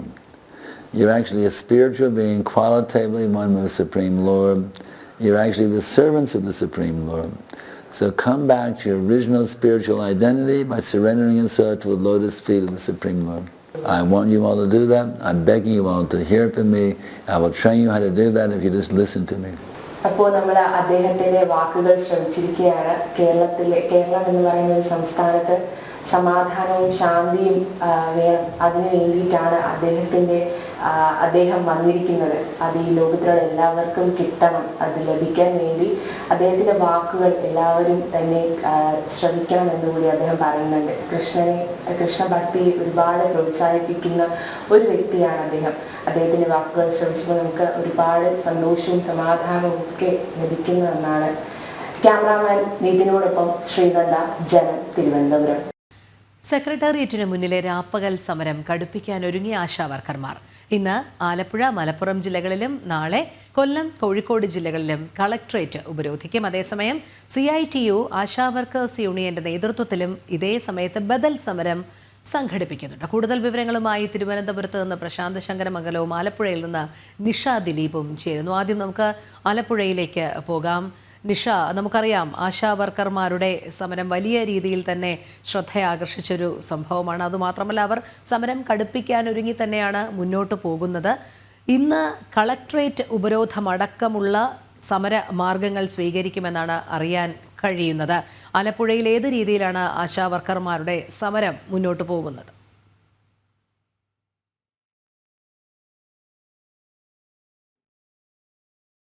നടത്തുന്ന collectorate March ഉള്ളത് മുൻ MP ആയ doctor KS മനോജാണ് ഈ March ഉദ്ഘാടനം ചെയ്യുന്നത്.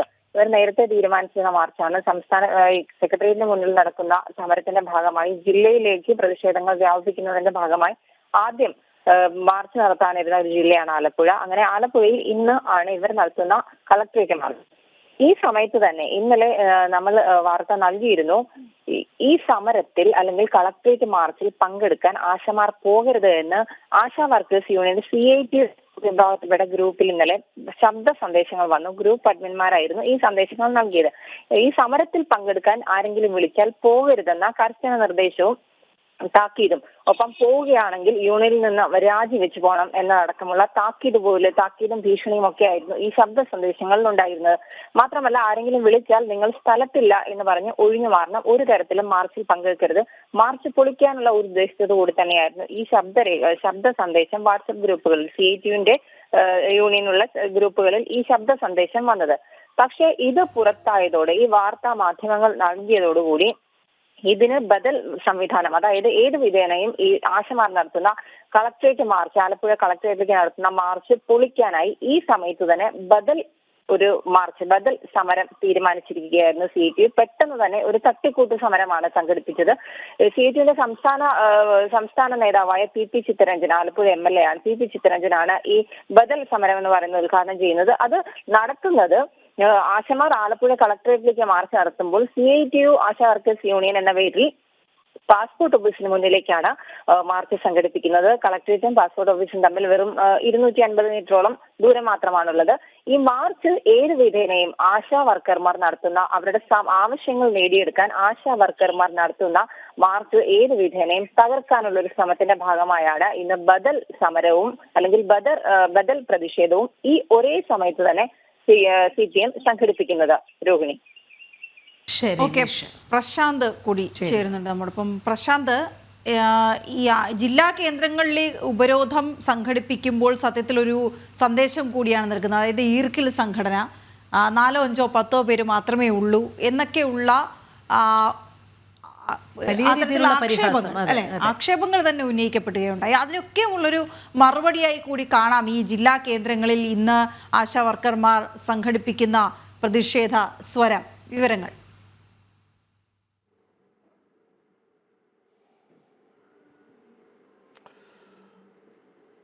ഇളവിടം കരീമിന്റെ വിമർശനങ്ങൾക്ക് ഇന്നലെ തന്നെ അവർ മറുപടി നൽകിയിരുന്നു. സമരവേദിയിൽ തന്നെ മറുപടി നൽകിയിരുന്നു. ഇത് ഈർക്കിൽ സംഘടനകളല്ല സമരം നടത്തുന്നത് അത് എന്ന് അവർ ഇന്നലെ തന്നെ പറഞ്ഞിരുന്നു. കാരണം മാത്രമല്ല, ആരുടെയും സിംഹാസനങ്ങൾ തകർക്കുവാനോ അല്ലെങ്കിൽ സിംഹാസനങ്ങൾ ഇറക്കുവാനോ ഒന്നും തങ്ങൾക്ക് ആഗ്രഹിക്കുന്നില്ല. തങ്ങളുടെ ആവശ്യങ്ങൾ ആ ആവശ്യങ്ങൾ മാത്രം സാധിച്ചു തന്നത്, ആ ആവശ്യത്തിന് വേണ്ടി മാത്രമാണ് സമരം ചെയ്തതെന്നടക്കമുള്ള കാര്യങ്ങൾ ഈ ഇളമരം കരീമിന്റെ വിമർശനങ്ങൾക്ക് മറുപടിയായി ഇന്നലെ തന്നെ പറഞ്ഞിരുന്നു. ഇന്ന് സമരം 18ാമത്തെ ദിവസത്തിലേക്ക് കടക്കുന്ന ഒരു സാഹചര്യമാണുള്ളത്. കഴിഞ്ഞ ഫെബ്രുവരി 10-ാം തീയതിയാണ് സെക്രട്ടേറിയറ്റിന്റെ പടിക്കൽ ആശാ വർക്കർമാരുടെ രാപ്പകൽ സമരം ആരംഭിക്കുന്നത്. ആ സമരം ആരംഭിച്ചിന്ന് 18 ദിവസം പിന്നിടുകയാണ്. 18 ദിവസം പിന്നിടുമ്പോഴും സർക്കാരിന്റെ ഭാഗത്തു നിന്ന് അനുകൂലമായ യാതൊരു പ്രതികരണങ്ങളോ മറുപടിയോ ലഭിക്കുന്നില്ല. ഒരു തവണ വീണ ജോർജ് ആരോഗ്യമന്ത്രിയുടെ ചേംബറിൽ ഒരു യോഗം വിളിച്ചു. ആ യോഗം വിളിച്ചെങ്കിൽ പോലും അതിൽ കാര്യമായ ഒരു പുരോഗതി ഉണ്ടാകാത്തതിനെ തുടർന്ന് സമരം തുടരുകയായിരുന്നു. അതിനുശേഷം ഓണറേറിയം അടക്കം വർദ്ധിപ്പിച്ചു എന്ന് പറഞ്ഞതല്ലാതെ അതിലും ഇവർക്ക് സമരാനുകൂലികൾക്ക് ആനുകൂല്യമായ രീതിയിൽ ഒന്നും നടന്നതുമില്ല.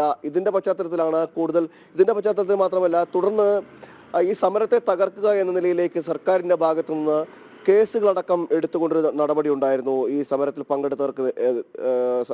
പങ്കെടുത്തവരെ ഉൾപ്പെടുത്തിക്കൊണ്ട് കഴിഞ്ഞ ദിവസവും സമാനമായ രീതിയിൽ ഒരു കേസെടുപ്പ് ഉണ്ടായിരുന്നു. അതായത് കഴിഞ്ഞ 20-ാം തീയതി ഒരു മഹാസംഗമം സംഘടിപ്പിച്ചു. ആ സംഗമത്തിൽ പങ്കെടുത്ത ഈ സാമൂഹിക നിരീക്ഷകർ അടക്കമുള്ളവരെ ജോസഫ് സി മാത്യുവിനെ 1-ാം പ്രതിയാക്കിക്കൊണ്ട് സമരസമിതിയിലുള്ള ഒരു കണ്ടാലറിയാവുന്ന ഒരു 42 പേരെയും അല്ലാതെ തന്നെയുള്ള 42 പേർക്കെതിരെയും പിന്നെ കണ്ടാലറിയാവുന്ന 1000 പേർക്കെതിരെ കേസെടുത്തിരുന്നു. അടുത്ത 48 മണിക്കൂറിനുള്ളിൽ കണ്ടോൺമെന്റ് പോലീസ് സ്റ്റേഷനിൽ ഹാജരാകണമെന്നടക്കമുള്ള നിർദ്ദേശങ്ങളും ഉണ്ടായിരുന്നു. മാത്രമല്ല, അതോടൊപ്പം തന്നെയാണ് CITUവിന്റെ ഭാഗത്തു നിന്നുകൊണ്ട് ഈ സമരത്തെ തകർക്കുക എന്ന ലക്ഷ്യവുമായി ബന്ധപ്പെട്ട നിരന്തരം പ്രസ്താവനകൾ ഉണ്ടാകുന്നുണ്ടായിരുന്നു. അതോടൊപ്പം മറ്റു രീതിയിൽ സമാന സമരങ്ങൾ ഉണ്ടാക്കുക എന്ന രീതിയിലെല്ലാം നീക്കങ്ങളെല്ലാം നടക്കുകയും ചെയ്യുന്നുണ്ട്. ഈ ഒരു സാഹചര്യത്തിൽ കൂടിയാണ് ഒരു ശക്തമായ മറുപടി എന്ന നിലയിലേക്കാണ് ഇപ്പോൾ അവർ ഈ ജില്ലാ അടിസ്ഥാനത്തിൽ പ്രാദേശിക തലങ്ങളിൽ കൂടി സമരം ശക്തമാക്കുക എന്ന ലക്ഷ്യത്തോടു കൂടി ഇപ്പോൾ നീങ്ങുന്നത്. അതിന്റെ കൂടി അടിസ്ഥാനത്തിലാണ് ഇന്ന് കളക്ടറേറ്റ് ഉപരോധം വെച്ചിരിക്കുന്നത്. ഇന്നും നാളെയുമായിട്ടാണ് 2 സ്ഥലങ്ങളിലായിട്ട്, അത് 4 ജില്ലകളിലായിട്ട് കളക്ടറേറ്റ് ഉപരോധം വെച്ചിരിക്കുന്നത്. ഇന്ന് ആലപ്പുഴയും മലപ്പുറം ജില്ലയിലുമാണെങ്കിൽ നാളെ അത് കോഴിക്കോടും കൊല്ലം ജില്ലകളിൽ കളക്ടറേറ്റിന് മുന്നിൽ ഉപരോധം സംഘടിപ്പിക്കുക എന്നതാണ് ഇവർ ചിന്തിക്കുന്നത്. അതിന്റെ മുന്നൊരുക്കങ്ങളും നടക്കുകയും ചെയ്യുന്നുണ്ട്. അതോടൊപ്പം തന്നെ സമരം കൂടുതൽ ശക്തമാക്കുക എന്നതിന്റെ ഭാഗമായിട്ട് സംസ്ഥാനത്തെ ആശാവർക്കർമാരെ എല്ലാവരെയും സംഘടിപ്പിച്ചുകൊണ്ട് ഈ നിയമസഭാ സമ്മേളനം ആരംഭിക്കുമ്പോൾ മാർച്ച് 3-ാം തീയതി നിയമസഭയിലേക്ക് ഒരു മാർച്ച് കൂടി സംഘടിപ്പിക്കാൻ ഉദ്ദേശിക്കുന്നത്. അതായത് ഈ സമരം നടക്കുന്ന കണ്ടോൺമെന്റ് രാപ്പകൽ സമരം നടക്കുന്ന സെക്രട്ടേറിയറ്റിന് മുന്നിൽ നിന്നും ആരംഭിച്ച മാർച്ച് നിയമസഭയ്ക്ക് മുന്നിൽ സമാപിക്കുമെന്ന നിലയിലേക്കാണ് ഇപ്പോൾ കൂടുതൽ ശക്തമാക്കുക. അതോടൊപ്പം തന്നെ സർക്കാരിന് ഒരു പ്രതിരോധം തീർക്കുക എന്നുകൂടി ലക്ഷ്യത്തോടു കൂടിയാണ് ഇപ്പോൾ ഈ മാർച്ച് കൂടി സംഘടിപ്പിക്കാൻ ഉദ്ദേശിക്കുന്നത്. ആ സമയത്താണ് ഈ സമരത്തെ തകർക്കുക എന്ന ലക്ഷ്യത്തോടു കൂടി CITU നീങ്ങുന്നത്.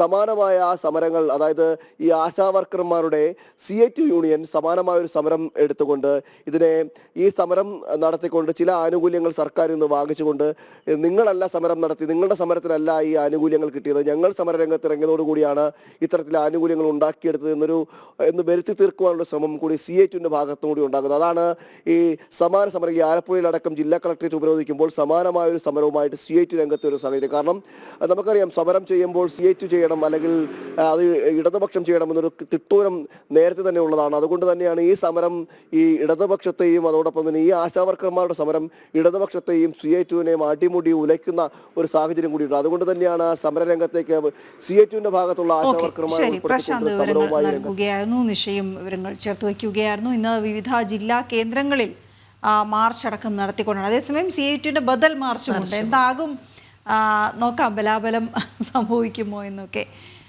ഓക്കെ, മറ്റൊരു വിഷയത്തിലേക്ക് പോയാൽ MG സർവകലാശാല കലോത്സവ പ്രചാരണത്തിന് ഹമാസ് അനുകൂല പോസ്റ്ററുമായി സംഘാടക സമിതി. തൊടുപുഴ അൽ അസർ കോളേജിൽ നടക്കുന്ന കലോത്സവത്തിന് വേണ്ടിയാണ് ഹമാസ് അനുകൂല പോസ്റ്റർ സോഷ്യൽ മീഡിയയിലൂടെ പ്രചരിപ്പിച്ചത്. സർവകലാശാല കലോത്സവങ്ങൾ ഹമാസ് അനുകൂല അജണ്ട ഒളിച്ചു കടത്തുന്ന വേദികളാക്കി SFI മാറ്റിയെന്നും വിവാദ പോസ്റ്റർ പിൻവലിക്കണമെന്നും ABVP ആവശ്യപ്പെട്ടു. മാർച്ച് 17 മുതൽ 23 വരെ തൊടുപുഴ അൽ ഹസർ കോളേജിൽ വെച്ചാണ് MG സർവകലാശാല കലോത്സവം നടക്കാനിരിക്കുന്നത്. ഇതിന്റെ പ്രചാരണത്തിനായാണ് സംഘാടക സമിതി ഹമാസ് അനുകൂല പോസ്റ്റർ പുറത്തിറക്കിയത്. സോഷ്യൽ മീഡിയ പേജുകളിലൂടെ ഇത് പ്രചരിപ്പിക്കുകയും ചെയ്തു. കഴിഞ്ഞ വർഷത്തെ കേരള സർവകലാശാല കലോത്സവത്തിന് ഇംതിഹാദ എന്ന പേര് നൽകിയത് വലിയ വിവാദമായിരുന്നു. ശക്തമായ പ്രതിഷേധമുയർന്നതിനെ തുടർന്ന് പിന്നീട് ഇത് പിൻവലിക്കേണ്ടിയും വന്നു. ഇതിനു പിന്നാലെയാണ് MG യൂണിവേഴ്സിറ്റിയിലും സമാനമായ നടപടിയുമായി SFI നേതൃത്വം നൽകുന്ന സംഘാടക സമിതി എത്തിയത്. സർവകലാശാല കലോത്സവങ്ങൾ ഹമാസ് അനുകൂല അജണ്ട ഒളിച്ചു കടത്തുന്ന വേദികളാക്കി SFI മാറ്റിയെന്നും വിവാദ പോസ്റ്റർ പിൻവലിക്കണമെന്നും ABVP ആവശ്യപ്പെട്ടു. ഇന്ന് നമ്മുടെ ശ്രദ്ധയിൽ MG യൂണിവേഴ്സിറ്റി കലോത്സവത്തിന്റെ ഒരു പോസ്റ്റർ വരികയുണ്ടായി. നമുക്കറിയാം, പോസ്റ്റർ കാണുന്ന സമയത്ത് ഹമാസ് അനുകൂല പലസ്തീൻ അനുകൂല ആശയം ഉൾക്കൊണ്ട ഒരു പോസ്റ്ററാണ് നമ്മുടെ മുമ്പിലേക്ക് വരുന്നത്. നമുക്കറിയാം, നിലവിൽ ഇന്ന് സർവകലാശാലകളെ ഹമാസ് അനുകൂല ജിഹാദി തീവ്രവാദം ഒളിച്ചു കടത്താനുള്ള വേദികളാക്കി SFI മാറ്റിക്കൊണ്ടിരിക്കുകയാണ് എന്നാണ് ABVPക്ക് പറയാനുള്ളത്. ഇതേ MG യൂണിവേഴ്സിറ്റി ഏതാനും മാസങ്ങൾക്ക് മുമ്പ് നാഷണൽ കോൺഫറൻസ് എന്ന് പറയുന്ന ഒരു സെമിനാർ സംഘടിപ്പിക്കുകയുണ്ടായി. ആ സമയത്ത് അതിന്റെ പോസ്റ്ററിൽ ദേശവിരുദ്ധതയുടെ ഏറ്റവും വലിയ ഉദാഹരണമായിരുന്നു SFI അന്ന് നമ്മുടെ മുമ്പിലേക്ക് വെച്ചത്. ഭാരതത്തിന്റെ ഭൂപടം നെടുകെ പിളർന്ന് വെട്ടിക്കീറിയ നിലയിലാണ് ആ പോസ്റ്ററിൽ SFI അവതരിപ്പിച്ചത്. അതിനെതിരെ ABVP ശക്തമായിട്ടുള്ള പ്രതിഷേധം ഉയർത്തുകയും അത് പിൻവലിക്കേണ്ടി വരികയും ഉണ്ടായിട്ടുണ്ട്. ഇതേ MG യൂണിവേഴ്സിറ്റി യൂണിയൻ നവംബറിൽ നാഷണൽ കോൺഫറൻസ് എന്ന പേരിൽ സംഘടിപ്പിച്ച സെമിനാറിന്റെ പോസ്റ്ററിലും വിഘടനവാദം ഉൾപ്പെടെയുള്ള ജിഹാദി ആശയങ്ങൾ ഉയർത്തിപ്പിടിച്ചിരുന്നു. ഭാരതത്തിന്റെ ഭൂപടം വെട്ടിമുറിക്കപ്പെട്ട നിലയിൽ അവതരിപ്പിച്ച പോസ്റ്റർ ABVPയുടെ പരാതിയെ തുടർന്ന് പിൻവലിച്ചിരുന്നു. ഇതേ സർവകലാശാല യൂണിയൻ തന്നെയാണ് ഇപ്പോൾ വീണ്ടും ഇത്തരത്തിലൊരു പോസ്റ്റർ പ്രകാശിപ്പിച്ചത്. ഇത് SFIയുടെ ദേശവിരുദ്ധതയും ജിഹാദി അനുഭാവവും തുറന്നുകാട്ടുന്നതാണെന്ന് ABVP വിമർശിച്ചു. നിലവിലെ സാമൂഹിക സാഹചര്യത്തിൽ കലാലയങ്ങളിൽ റാഗിംഗ്, ലഹരി ഉപയോഗം അടക്കമുള്ള വിഷയങ്ങൾ ചർച്ച ചെയ്യേണ്ടയിടത്താണ് SFI ഹമാസ് അനുകൂല പോസ്റ്ററുമായി എത്തിയത്. ജനം, കോട്ടയം. ഈ വാർത്തയുടെ കൂടുതൽ വിശദാംശങ്ങളുമായി മിഥുൻ അയ്യപ്പൻ ചേരുന്നു. മിഥുൻ, MG സർവകലാശാല കലോത്സവ പ്രചാരണത്തിന് ഹമാസ് അനുകൂല പോസ്റ്ററുമായിട്ടാണ് സംഘാടക സമിതി എത്തിച്ചേർന്നിരിക്കുന്നത്. എന്തായാലും ഇതിനെതിരെ വലിയ വിമർശനങ്ങൾ ഉയരുന്നുണ്ട്. ഇത് പിൻവലിക്കണം എന്ന് ABVP ആവശ്യപ്പെടുന്നു. SFIയുടെ ഒരു നയം, ഹമാസ് അനുകൂല നിലപാട് ഈ പോസ്റ്ററിലൂടെ അടിച്ചേൽപ്പിക്കാൻ ശ്രമിക്കുകയാണ് എന്നാണ് ABVP ആരോപിക്കുന്നത്. എങ്ങനെ കാണാം? തീർച്ചയായിട്ടും ഹമാസിനും കലോത്സവത്തിനും തമ്മിൽ എന്താണ് ബന്ധം എന്നുള്ള ചോദ്യമാണ് ഈ പോസ്റ്ററിന് പിന്നാലെ ഉയരുന്നത്. ഇത് ആദ്യമായല്ല SFIയുടെ നേതൃത്വത്തിൽ കലാലയങ്ങളിൽ ഇത്തരത്തിൽ ഭീകരവാദികൾക്ക് അനുകൂലമായിട്ടുള്ള ചില നിലപാടുകൾ പ്രഖ്യാപിക്കുന്ന തരത്തിലുള്ള നടപടികൾ ഉണ്ടാകുന്നത് എന്നാണ് ABVP ഉന്നയിക്കുന്ന കാര്യം. മാർച്ച് മാസത്തിലാണ് തൊടുപുഴയിൽ അൽ അസർ കോളേജിൽ വെച്ച് ഇത്തരത്തിൽ ഈ പരിപാടി നടക്കുന്നത്, ഈ ST കലോത്സവം നടക്കുന്നത്. ഈ കലോത്സവത്തിന്റെ പ്രചാരണത്തിനായി സോഷ്യൽ മീഡിയയിൽ പങ്കുവച്ചിട്ടുള്ള സോഷ്യൽ മീഡിയയിലെ യൂണിയന്റെ ഔദ്യോഗിക പേജിലും അതുപോലെ തന്നെ കലോത്സവവുമായി ബന്ധപ്പെട്ട് തയ്യാറാക്കിയ പേജിലും ആണ് ഇത്തരത്തിലുള്ള പോസ്റ്റർ പ്രചരിപ്പിച്ചിരിക്കുന്നത്. അതിൽ യുദ്ധാനന്തരം തകർന്നു തരിപ്പണമായി കിടക്കുന്ന കെട്ടിടങ്ങളും ഒപ്പം തന്നെ നടുക്ക് ഒരു പലസ്തീൻ പതാകയായി നിൽക്കുന്ന ഒരു ബാലന്റെയുമായ ഒരു ചിത്രമാണ് ഇത്തരത്തിൽ വെച്ചിരിക്കുന്നത്. ഒരു ഹമാസ് അനുകൂലമായിട്ടുള്ള സന്ദേശം നൽകുന്ന ഒരു പോസ്റ്ററാണ് ഇത്. ഇത് ഇത്തരത്തിൽ ഹമാസ് അജണ്ട SFI കലോത്സവങ്ങളിലൂടെ ഒളിച്ചു കടത്തുന്നു എന്നാണ് ഇപ്പോൾ ഈ വിഷയത്തിൽ ABVP ഉന്നയിക്കുന്ന കാര്യം. ഇത് പിൻവലിക്കണമെന്നും ABVP പറയുന്നുണ്ട്. ഇതിനു മുമ്പ് നമുക്കറിയാം കേരള സർവകലാശാലയിൽ കഴിഞ്ഞ വർഷത്തെ കലോത്സവത്തിന് ഇൻതിഹാദ എന്നാണ് പേരിട്ടിരുന്നത്. അതായത് ഈ ഹമാസ് അടക്കമുള്ള ഭീകരവാദികൾ ഇത്തരത്തിൽ നടത്തുന്ന കൂട്ടക്കുരുതിയെല്ലാം ഒന്നാകെ അറിയപ്പെടുന്ന ഒരു പേരായിരുന്നു ഇൻതിഹാദ. അത് പിൻവലിക്കണമെന്ന് ആവശ്യപ്പെട്ട് ഗവർണർക്കടക്കം പരാതി നൽകിയിരുന്നു. അത്തരത്തിലുള്ള നീക്കങ്ങളെല്ലാം നടത്തിയതിന്റെ ഭാഗമായി അത് പിൻവലിക്കേണ്ടി വന്നു. ഈ കേരള സർവകലാശാല MG സർവകലാശാല ആകട്ടെ ഈ ഇത്തരത്തിൽ ഇതിനു മുമ്പ് നടന്ന ഒരു കോൺഫറൻസിലും നാഷണൽ കോൺഫറൻസ് എന്ന് പറയുന്ന ഒരു സെമിനാറിലും ഇത്തരത്തിൽ സമാനമായി ദേശവിരുദ്ധത ഒളിച്ചു കടത്തുന്ന തരത്തിലുള്ള പോസ്റ്ററുകൾ പ്പെട്ടിരുന്നു. ഇതെല്ലാം ഒരു നിഗൂഢമായ ഒരു അജണ്ടയുടെ ഭാഗമാണ് എന്നാണ് ABVP ഉന്നയിക്കുന്നത്. ഏതായാലും ഇപ്പോൾ നിലവിൽ പുറത്തു വന്നിരിക്കുന്ന ഈ പോസ്റ്ററിനെതിരെ വ്യാപകമായിട്ടുള്ള പ്രതിഷേധം ഉയരുന്നു. ഇത് പിൻവലിക്കണമെന്നുള്ള ആവശ്യത്തിൽ നിന്ന് പിന്നോട്ടില്ല എന്നാണ് ABVP ഇപ്പോൾ വ്യക്തമാക്കുന്നത്. ശരി, ഒരു റിപ്പോർട്ടിലേക്ക് നമ്മൾ പോവുകയാണെങ്കിൽ പുതിയ വിദ്യാഭ്യാസ നയത്തിൽ നടൻ വിജയുടെയും TVKയുടെയും ഇരട്ടത്താപ്പിനെ തുറന്നുകാട്ടി BJP തമിഴ്നാട് സംസ്ഥാന അധ്യക്ഷൻ K. അണ്ണാമലൈ. TVK 2 ഭാഷാ സമ്പ്രദായത്തെ പ്രോത്സാഹിപ്പിക്കുമ്പോൾ അദ്ദേഹത്തിന്റെ കുട്ടികളും സ്കൂളും എന്തിനാണ് ത്രിഭാഷാ നയം പിന്തുടരുന്നതെന്ന് അണ്ണാമലൈ.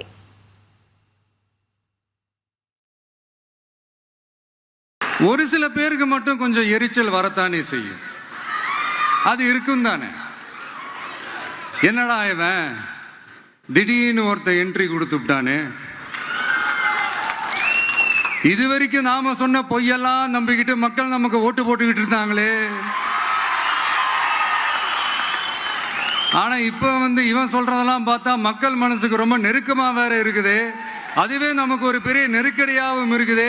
இவனை என்ன பண்ணலாம், என்ன செய்யலாம், எப்படி இவனை ഇത് பண்ணலாம், ക്ലോസ് பண்ணலாம். തമിഴക വെട്രിക്കഴകത്തിന്റെ 1ാം വാർഷികത്തോടനുബന്ധിച്ച് മഹാബലിപുരത്ത് നടന്ന സമ്മേളനത്തിലാണ് നടൻ വിജയ് BJPക്കും DMKക്കുമെതിരെ വിമർശനം ഉന്നയിച്ചത്. ദ്വിഭാഷാ നയത്തെ പ്രോത്സാഹിപ്പിച്ചും ഒപ്പം ഗെറ്റ് ഔട്ട് എന്ന ക്യാമ്പയിൻ നടത്തിയുമായിരുന്നു വിജയുടെ വിമർശനങ്ങൾ. എന്നാൽ BJP തമിഴ്നാട് സംസ്ഥാന അധ്യക്ഷൻ K. അണ്ണാമലൈ വിജയുടെ ഇരട്ടത്താപ്പിനെ തുറന്നുകാട്ടി. ദ്വിഭാഷാ നയത്തെ പ്രോത്സാഹിപ്പിക്കുന്ന വിജയ് എന്തുകൊണ്ടാണ് നടന്റെ കുട്ടികളും അദ്ദേഹത്തിന്റെ സ്വന്തം സ്കൂളായ വിജയ് വിദ്യാശ്രമവും ത്രിഭാഷാ നയം പിന്തുടർന്നതെന്ന് അണ്ണാമലൈ ചോദിച്ചു. തമിഴക വെട്രിക്കഴകത്തിന്റെ അണികളുടെ കുട്ടികൾ 2 ഭാഷ പഠിച്ചാൽ മതിയോ എന്നും അദ്ദേഹം വിമർശിച്ചു. நான் விஜய் அவர்களை கேட்குறேன், practice what you preach bro, why bro telling lies? சகோதரர் விஜய் அவர்களுக்கு நான் சொல்கிறேன், உங்கள் குழந்தைக்கு 3 மொழி, நீங்கள் நடத்துகின்ற விஜய் வித்யாசிரம் பள்ளியில் 3 மொழி, ஆனால் தமிழக வெற்றி கழகத்தினுடைய தொண்டர்கள் குழந்தைங்களுக்கு 2 மொழி. What bro? Practice what you preach bro. அதாவது சொன்னதை நீங்கள் என்ன வாழ்க்கையில் நடந்துக்கிறீங்களோ அதே மாதிரி செய்யுங்க ப்ரோ அப்படின்னு விஜய் அவர்களுக்கு தமிழக பாரதிய ஜனதா கட்சி சார்பாக இந்த நேரத்தில் நான் வலியுறுத்துகின்றேன். ഗെറ്റ് ഔട്ട് ക്യാമ്പയിനിലും അണ്ണാമലൈ വിജയിയെ വിമർശിച്ചു. മറ്റു നേതാക്കളെല്ലാം വിജയുടെ ക്യാമ്പയിനിൽ ഒപ്പിട്ടപ്പോൾ പ്രശാന്ത് കിഷോർ ബോർഡിൽ ഒപ്പിടാതിരുന്നത് ചൂണ്ടിക്കാട്ടിയായിരുന്നു വിമർശനം. വിജയ് കള്ളം പറയുന്നത് അവസാനിപ്പിക്കണമെന്നും അണ്ണാമലൈ പറഞ്ഞു. ജനം, കോയമ്പത്തൂർ. രാജ്യം രാജ്യാന്തരം.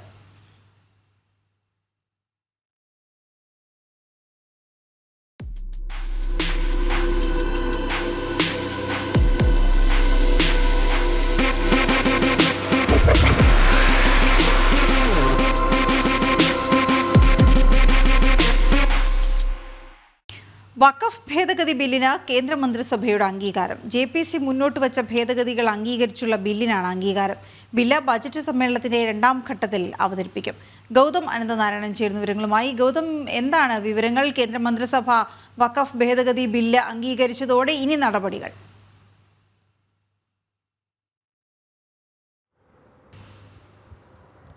വീണ, പ്രധാനമന്ത്രി നരേന്ദ്രമോദിയുടെ അധ്യക്ഷതയിൽ ചേർന്ന കേന്ദ്ര മന്ത്രിസഭാ യോഗം വഖഫ് ഭേദഗതി ബില്ലിന് അംഗീകാരം നൽകിയിരിക്കുകയാണ്. അടുത്ത മാസം 10-ന് ആരംഭിക്കുന്ന ബജറ്റ് സമ്മേളനത്തിൻ്റെ 2ാം ഘട്ടത്തിൽ ഈ ബില്ല് പാർലമെൻറ്റിൻ്റെ ഇരുസഭകളിലും അവതരിപ്പിക്കുമെന്നാണ് സൂചന. മാർച്ച് 10 മുതൽ ഏപ്രിൽ മാസം 14-ാം തീയതി വരെ ഏതാണ്ട് 1 മാസത്തിനടുത്താണ് ഈ ബജറ്റ് സമ്മേളനത്തിൻ്റെ 2ാം ഘട്ടം ചേരുക. ആ നിർണായക സമ്മേളനത്തിൽ തന്നെ വഖഫ് ഭേദഗതി ബില്ല് ഒരിക്കൽ കൂടി പാർലമെന്റിൽ അവതരിപ്പിക്കാനാണ് കേന്ദ്ര സർക്കാരിന്റെ ലക്ഷ്യം. JPC മുന്നോട്ട് വെച്ചിട്ടുള്ള തിരുത്തുകൾ, ഭേദഗതികൾ അത് അംഗീകരിച്ചുകൊണ്ടുള്ള ബില്ലിലാണ് മന്ത്രിസഭാ യോഗം അംഗീകാരം നൽകിയത്. നേരത്തെ നമുക്കറിയാം വഖഫ് ഭേദഗതി ബിൽ ഒരു തവണ കേന്ദ്ര സർക്കാർ പാർലമെന്റിൽ അവതരിപ്പിച്ചതാണ്. പക്ഷേ അന്ന് പ്രതിപക്ഷം വലിയ ബഹളം വെച്ചതിനെ തുടർന്ന് പിന്നീട് ഇത് ജോയിന്റ് പാർലമെന്ററി കമ്മിറ്റിക്ക് വിടുകയും JPC സമഗ്രമായി ഏതാണ്ട് 6 മാസത്തെ സമയമെടുത്ത് സമഗ്രമായ പരിശോധന ഈ വിഷയത്തിൽ നടത്തുകയും ചെയ്തു. ജഗദംബിക പാലിൻ്റെ നേതൃത്വത്തിലുള്ള ജോയിന്റ് പാർലമെന്ററി കമ്മിറ്റി ഭാരതത്തിൻ്റെ വിവിധ ഭാഗങ്ങളിൽ യാത്ര ചെയ്യുകയും വഖഫിൻ്റെ പ്രവർത്തനങ്ങളുമായി ബന്ധപ്പെട്ടുള്ള നിരവധി റിപ്പോർട്ടുകൾ അത് നേരിട്ടെത്തി സ്ഥലത്തെത്തി സിറ്റിങ്ങുകൾ നടത്തി പരിശോധിക്കുകയും ഒക്കെ ചെയ്ത സംഭവങ്ങളുണ്ടായി. അങ്ങനെ 6 മാസം രാജ്യത്തിൻ്റെ പല ഭാഗങ്ങളിൽ വഖഫ് അധിനിവേശം നേരിട്ട് കണ്ട് തയ്യാറാക്കിയ റിപ്പോർട്ടാണ് പിന്നീട് പാർലമെന്റിൽ വെച്ചത്. ഇപ്പോൾ അത് പ്രധാനമന്ത്രിയുടെ അധ്യക്ഷതയിൽ ചേർന്ന മന്ത്രിസഭാ യോഗം ആ ബില്ലിന് അംഗീകാരം നൽകുന്നു എന്ന് പറയുമ്പോൾ സ്വാഭാവികമായും അടുത്ത മാസം 10-ാം തീയതി ആരംഭിക്കുന്ന പാർലമെന്റിന്റെ ബജറ്റ് സമ്മേളനത്തിന്റെ 2ാം ഘട്ടത്തിൽ തന്നെ ഈ സുപ്രധാനമായ ബില്ല് ഇരു സഭകളിലും പാസ്സാക്കാനാണ് കേന്ദ്ര സർക്കാർ ലക്ഷ്യമിടുന്നത്. ഇതിന് മുന്നോടിയായിട്ടാണ് ഇപ്പോൾ മന്ത്രിസഭാ യോഗം JPC മുന്നോട്ട് വെച്ച തിരുത്തലുകൾ കൂടി അംഗീകരിച്ചുള്ള ബില്ലിന് അംഗീകാരം നൽകിയിരിക്കുന്നത്. വീണ. ഓക്കെ, ശരി ഗൗതം. വഖഫ് ഭേദഗതി ബില്ലിന് കേന്ദ്ര മന്ത്രിസഭയുടെ അംഗീകാരം. മറ്റൊരു വാർത്തയിലേക്ക് പോവുകയാണ്. ഡൽഹി സൗത്ത് ഏഷ്യൻ കോളേജിൽ SFI അതിക്രമം. ശിവരാത്രി വ്രതം അനുഷ്ഠിച്ച വിദ്യാർത്ഥികൾക്ക് നേരെയാണ് അതിക്രമം. വ്രതം അനുഷ്ഠിച്ച വിദ്യാർത്ഥികളെ മാംസാഹാരം കഴിപ്പിക്കാനുള്ള ശ്രമവും നടന്നു. പരാതിയുമായി വിദ്യാർത്ഥികൾ രംഗത്തെത്തിയിരിക്കുകയാണ്. ഗൗതം ചേരുന്നു. ഗൗതം, എന്താണ് ഇതുമായി ബന്ധപ്പെട്ട കൂടുതൽ വിവരങ്ങൾ?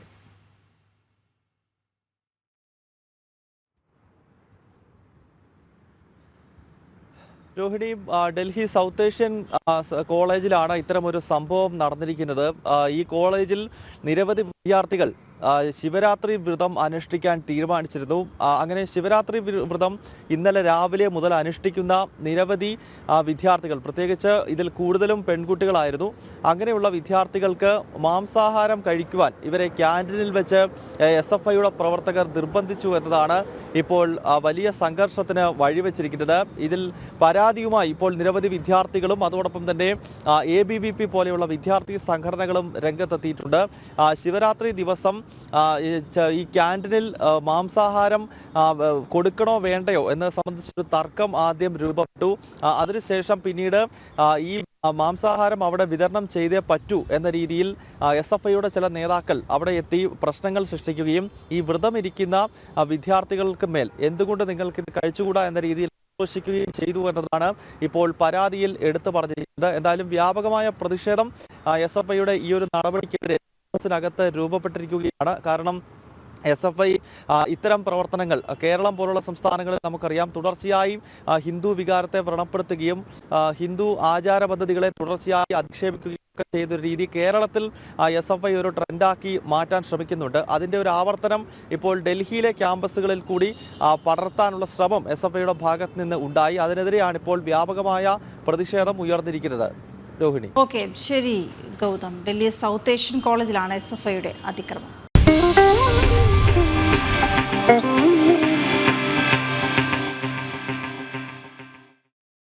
തിരികെ വാർത്തകളിലേക്ക്. ഒക്ടോബർ 7-ന് പിടികൂടിയ 4 ബന്ദികളുടെ മൃതദേഹം കൂടി ഹമാസ് കൈമാറി. 600ഓളം പലസ്തീൻ യുദ്ധ തടവുകാരെ ഇസ്രായേൽ മോചിപ്പിക്കാൻ ആരംഭിച്ചതോടെയാണ് മൃതദേഹങ്ങൾ വിട്ടു നൽകിയത്. കൂടുതൽ വിവരങ്ങളുമായി ഐസൺ ജോസ് ചേരുന്നു. ഐസൺ, വിശദാംശങ്ങൾ. രോഹിണി, തീർച്ചയായും ഈ മൃതദേഹങ്ങൾ വിട്ടു നൽകിയത് അല്പസമയം മുമ്പാണ്. ഏതാണ്ട് 1.5 മണിക്കൂർ മുമ്പാണ് മൃതദേഹങ്ങൾ വിട്ടു നൽകിയത്. ഇന്നലെ ഇത് സംബന്ധിച്ചൊരു വിശദീകരണം ഏതാണ്ട് രാത്രിയോടുകൂടി തന്നെ പ്രധാനമന്ത്രി ബെഞ്ചമിൻ നെതന്യാഹുവിൻ്റെ ഓഫീസിൽ നിന്ന് പുറത്തു വരികയും ചെയ്തിരുന്നു. ഈ മൃതദേഹങ്ങൾ ഇപ്പോൾ ഇസ്രായേൽ സേനയുടെ കയ്യിലെത്തിയിട്ട് ഏതാണ്ട് മണിക്കൂറുകളെ ആകുന്നുള്ളൂ. അത് പരിശോധനകൾ നടന്നുകൊണ്ടിരിക്കുകയാണ്. ചില ആശയക്കുഴപ്പങ്ങൾ നേരത്തെ ഉണ്ടായതുപോലുള്ള പ്രശ്നങ്ങൾ ഉണ്ടാകാതെ സൂക്ഷിക്കുക എന്ന കൃത്യമായ നീക്കമാണ് ഇപ്പോൾ ഇസ്രായേൽ സേന നടത്തുന്നത്. നമുക്കറിയാവുന്നതാണ്, നേരത്തെ ഷിറി ബിബാസിൻ്റെ മൃതദേഹം എന്ന് കരുതി ഏറ്റെടുത്ത മൃതദേഹം മറ്റൊരാളുടേതായിരുന്നു. പിന്നീട് വീണ്ടും യഥാർത്ഥ മൃതദേഹം ഏറ്റെടുക്കേണ്ട ഒരു സാഹചര്യം എല്ലാം തന്നെ ഉണ്ടായി. ആ ഒരു പശ്ചാത്തലത്തിലാണ് അവരുടെ ഈ മൃതദേഹങ്ങളുടെ കൃത്യമായ പരിശോധന, അവരുടെ ബന്ധുക്കളെ കൊണ്ട് പ്രാഥമികമായ പരിശോധന നോക്കുകയും അതിനുശേഷം തുടർ നടപടികളിലേക്ക് നീങ്ങിയതിന് ശേഷം മാത്രമാണ് മൃതദേഹങ്ങൾ ഏതെന്ന് കൃത്യമായി നിഗമനത്തിലെത്തുന്നതിനുള്ളൊരു നീക്കങ്ങൾ നടത്തുന്നത്. അത്തരം പരിശോധനകൾ പുരോഗമിക്കുന്നു എന്നാണ് ഇപ്പോൾ അറിയാൻ സാധിക്കുന്നത്. അത് സംബന്ധിച്ച് ചില റിപ്പോർട്ടുകളെല്ലാം തന്നെ ഇത് സംബന്ധിച്ച അന്തിമമായ റിപ്പോർട്ടുകളെല്ലാം തന്നെ ബെഞ്ചമിൻ നെതന്യാഹുവിന് കൈമാറിയെന്ന സൂചനകൾ പുറത്തു വരുന്നുണ്ട്. എങ്കിൽ കൂടി ഈ പേരുകളും കൊടുത്തയച്ച പട്ടികകളിലും വലിയ തെറ്റില്ല എന്ന് തന്നെയാണ് ഇപ്പോൾ മനസ്സിലാക്കാൻ സാധിക്കുന്നത്. ആ ഒരു സാഹചര്യത്തിൽ ഈ ഒരു പ്രശ്നം മറ്റൊരു പ്രശ്നമുണ്ടാകാനുള്ള സാധ്യത ഇല്ല എന്ന് തന്നെയാണ് അറിയാൻ സാധിക്കുന്നത്.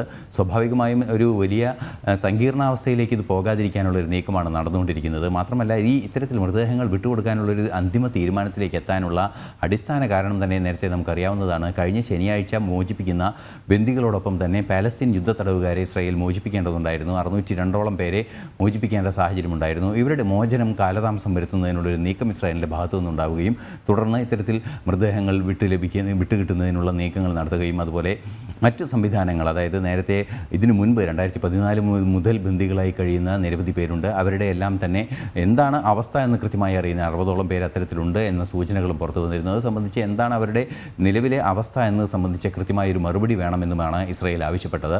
അത്തരം നീക്കങ്ങൾ കൃത്യമായി നടക്കുന്ന ഒരു സാഹചര്യത്തിൽ കൂടിയാണ് ഇപ്പോൾ ബന്ദികളുടെ മൃതദേഹങ്ങൾ തിരിച്ച് നൽകിയതും അതുപോലെ തന്നെ ഈ പാലസ്തീൻ യുദ്ധ തടവുകാരെ മോചിപ്പിക്കുന്നതിനുള്ള നടപടികൾ ആരംഭിച്ചിരിക്കുന്നു. ഒരു ഘട്ടം കുറച്ച് ബന്ദികളെ ആദ്യഘട്ടം പാലസ്തീൻ യുദ്ധ തടവുകാരുടെ മോചനം നടന്നുകൊണ്ടിരിക്കുന്നു എന്ന വിവരങ്ങളും ഇപ്പോൾ പുറത്തു വരുന്നുണ്ട്. നിലവിലെ സാഹചര്യത്തിൽ ആ പ്രശ്നം സാങ്കേതികമായി ഇന്ന് പരിഹരിക്കപ്പെടുമെന്ന് തന്നെയാണ് പ്രതീക്ഷിക്കപ്പെടുന്നത്. നേരത്തെ ഏറ്റവും പ്രാധാന്യത്തോടെ നോക്കിക്കാണേണ്ടത് റെഡ് ക്രോസ് നേരത്തെ പലതവണ മുന്നറിയിപ്പ് നൽകിയിരുന്നു. ഇത്തരത്തിൽ മൃതദേഹം കൈമാറുന്നത് ആഘോഷമാക്കി മാറ്റുന്ന പരേഡൊക്കെ നടത്തി മൃതദേഹം കൈമാറുന്ന ഹമാസിൻ്റെ നീക്കത്തെ അംഗീകരിക്കില്ലെന്ന നിലപാട് സ്വീകരിച്ചിരുന്നു. ഇത്തവണ അത്തരത്തിലുള്ള പ്രശ്നങ്ങളൊന്നുമില്ലാതെ മൃതദേഹങ്ങൾ കൈമാറിയെന്നാണ് അറിയാൻ സാധിക്കുന്നത്. നിലവിലെ സാഹചര്യത്തിൽ ശക്തമായ നടപടി ഇനിയും അക്കാര്യത്തിൽ ഉണ്ടാകുമെന്ന് തന്നെയാണ് അറിയുന്നത്.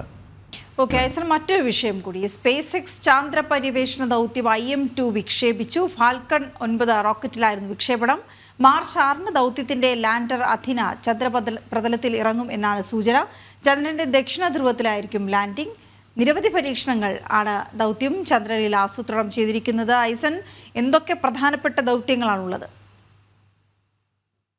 വീണ, ഏറ്റവും പ്രാധാന്യത്തോടെ നോക്കിക്കാണേണ്ടത് ചന്ദ്രൻ്റെ ദക്ഷിണ ധ്രുവത്തിൽ തന്നെയാണ് ഈ സംവിധാനവും ചെന്നിറങ്ങുന്നത് എന്നതാണ്. നമുക്കറിയാവുന്നതാണ് ഈ സ്പേസ് എക്സിൻ്റെ പരീക്ഷണങ്ങളെല്ലാം തന്നെ നിരവധിയായ പരീക്ഷണങ്ങൾ നടക്കുന്നുണ്ട്. നമുക്കറിയാം നമ്മുടെ ചന്ദ്രയാൻ 4 പരീക്ഷണങ്ങൾ, അവിടെ നിന്നുള്ള സാമ്പിൾ തിരിച്ചു കൊണ്ടുവരുന്ന ഭൂമിയിലേക്ക് എത്തിച്ച് നടത്തുന്ന പരീക്ഷണങ്ങൾക്ക് സമാനമായ രീതിയിൽ അവിടെ തന്നെ, അതായത് ചന്ദ്രനിൽ തന്നെ ചില പരീക്ഷണങ്ങൾ നടത്തുക എന്ന ഒരു കൃത്യമായ ലക്ഷ്യമാണുള്ളത്. നമുക്കറിയാം നേരത്തെ ചന്ദ്രയാൻ 3 വിക്ഷേപണ സമയത്ത് ചന്ദ്രയാൻ 3ൻ്റെ ലാൻഡർ അവിടെ എത്തുകയും റോവർ പ്രവർത്തനക്ഷമമാവുകയും ചന്ദ്രയാൻ 3 തന്നെ വിവിധങ്ങളായ സംവിധാനങ്ങൾ നിരവധി വിഷയങ്ങൾ പരിശോധിച്ചിരുന്നു. അന്തരീക്ഷ താപനില അളക്കുന്നത് ഉൾപ്പെടെയുള്ള നീക്കങ്ങൾ നടത്തിയിരുന്നു.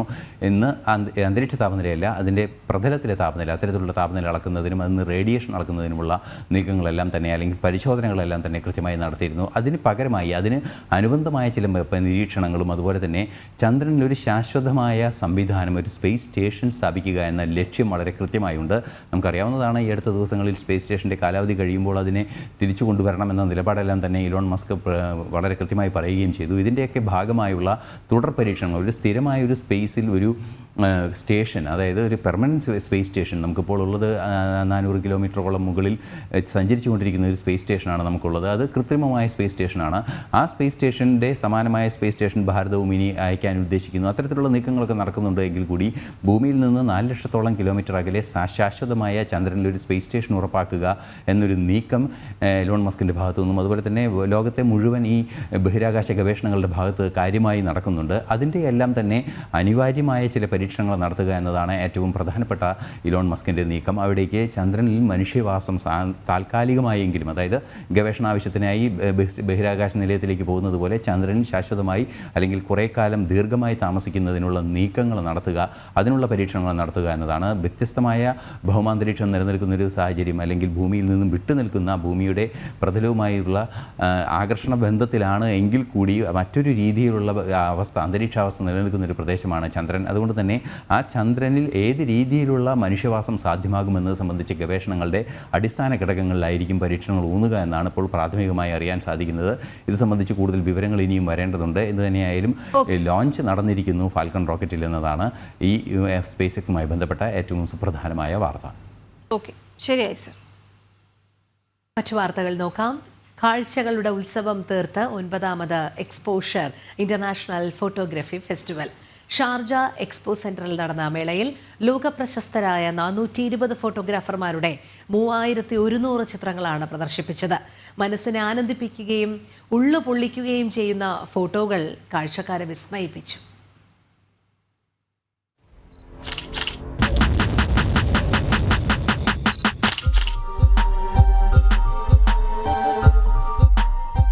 പ്രകൃതിയും മനുഷ്യനും ആകാശവും ഭൂമിയുമെല്ലാം ക്യാമറ കണ്ണുകളിലൂടെ കാണിച്ചു തരികയായിരുന്നു മേള.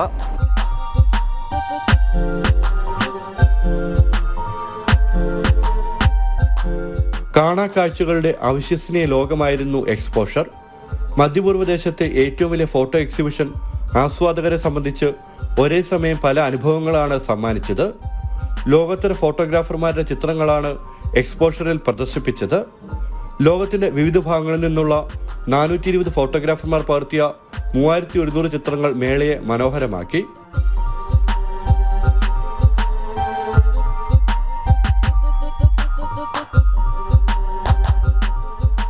ഷാർജ അൽജാദയിലെ പുതിയ വേദിയിലായിരുന്നു ഓരോ ദേശത്തിന്റെയും സംസ്കാരത്തിന്റെയും കഥ പറയുന്ന പ്രദർശനം ഒരുക്കിയിരുന്നത്.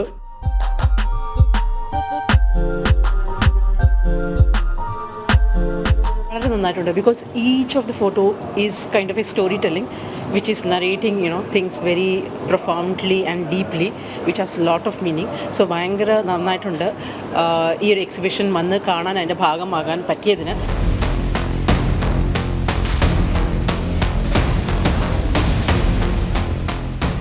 ഓരോ ചിത്രങ്ങളും മനസ്സിനെ ആനന്ദിപ്പിക്കുകയും ഇരുത്തി ചിന്തിപ്പിക്കുന്നവയും വിസ്മയിപ്പിക്കുന്നവയുമാണെന്ന് സന്ദർശകർ പറഞ്ഞു. ഫോട്ടോഗ്രാഫിയെ സ്നേഹിക്കുന്നവർ എക്കാലവും കാത്തിരിക്കുന്ന പ്രദർശനമാണ് എക്സ്പോഷർ.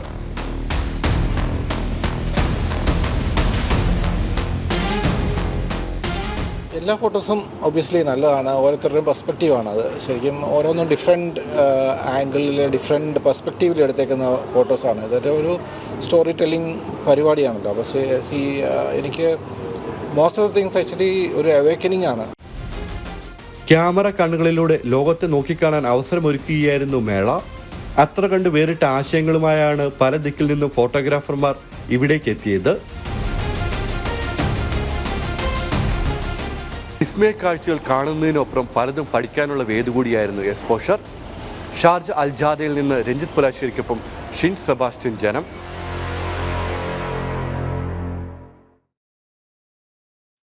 350 കിലോമീറ്റർ ദൂരം പിന്നിടാൻ വെറും അരമണിക്കൂർ. കേൾക്കുമ്പോൾ അസാധ്യമെന്ന് തോന്നാമെങ്കിലും ഇത്തരം ഒരു മാറ്റത്തിന് തയ്യാറെടുക്കുകയാണ് നമ്മുടെ രാജ്യവും. മദ്രാസ് IIT വികസിപ്പിച്ചെടുത്ത ഹൈപ്പർ ലൂപ്പ് ടെസ്റ്റാണ് ഗതാഗത രംഗത്ത് വിപ്ലവം സൃഷ്ടിക്കാൻ ഒരുങ്ങുന്നത്. അതിവേഗത്തിൽ ഒരു കുഴൽ യാത്ര. ഹൈപ്പർ ലൂപ്പിനെ കുറിച്ച് ഏറ്റവും ലളിതമായി ഇങ്ങനെ പറയാം: വായുമർദ്ദം കുറഞ്ഞ കുഴലിലൂടെ മണിക്കൂറിൽ 1000 കിലോമീറ്റർ വരെ വേഗതയിൽ സഞ്ചരിക്കാവുന്ന സാങ്കേതിക വിദ്യയാണ് ഹൈപ്പർ ലൂപ്പ്.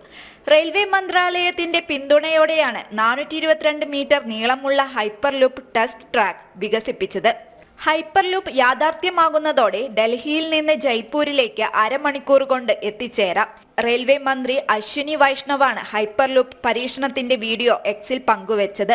ഭാവി ഗതാഗതത്തിന്റെ നവീകരണത്തിന് സർക്കാർ അക്കാദമിക് സഹകരണം വഴിയൊരുക്കുന്നുവെന്നും 3ാം ഘട്ട പരീക്ഷണത്തിന് $1 മില്യൺ കൂടി അനുവദിക്കുമെന്നും മന്ത്രി പറഞ്ഞു. First pod of 422 meters, first tube. This will really go a long way in developing the technologies. I think time has come when after the first 2 grants of $1 million each, the third grant of $1 million will be given to IIT Madras for further developing the Hyperloop project in a nice way. And once we see the commercial, or rather pre-commercial, where the product is ready, then within the railway setup we will start the first commercial project. We'll decide a site which can be used for good commercial transportation of, let's say, some 40-50 kilometers. That kind of site we will decide, and then we will go for it. 3ാം ഘട്ട പരീക്ഷണം കൂടി പൂർത്തിയാകുന്നതോടെ വാണിജ്യ തലത്തിൽ പദ്ധതി ഏറ്റെടുക്കാൻ railway തയ്യാറാകുന്നതായാണ് report. കാലാവസ്ഥയെയും ഭൂമികുലുക്കത്തെയും പ്രതിരോധിക്കാൻ കഴിയുന്ന രീതിയിലാണ് ട്യൂബ് ഡിസൈൻ ചെയ്തിരിക്കുന്നത്. നാഷണൽ ഡെസ്ക്, ജനം.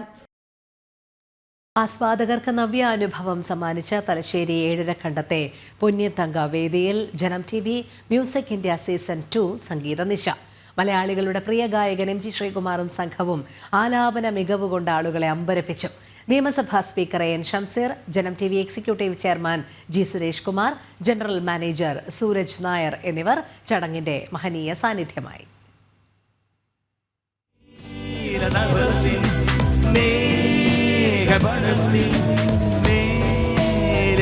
നേരനിന്നുടഞ്ഞ വീടു നാഴികക്കുടം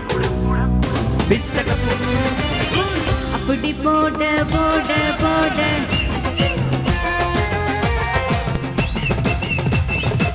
ജനം T V music India season 2 സംഗീത ആസ്വാദകർക്ക് വ്യത്യസ്തമായ അനുഭവമായി മാറി. തൻ്റെ തനത് ശൈലി കൊണ്ട് മലയാളികളുടെ സ്വന്തം ഗായകൻ MG ശ്രീകുമാർ തലശ്ശേരി പൊന്നിയത്ത് സംഗീത നിശയ്ക്കെത്തിയ എല്ലാവരെയും കയ്യിലെടുത്തു. മലയാളിയുടെ മനസ്സിലും ചുണ്ടിലും എക്കാലവും നിറഞ്ഞു നിന്ന പാട്ടുകൾ കൊണ്ടൊരു മായാജാലം തന്നെയാണ് MG ശ്രീകുമാർ തീർത്തത്.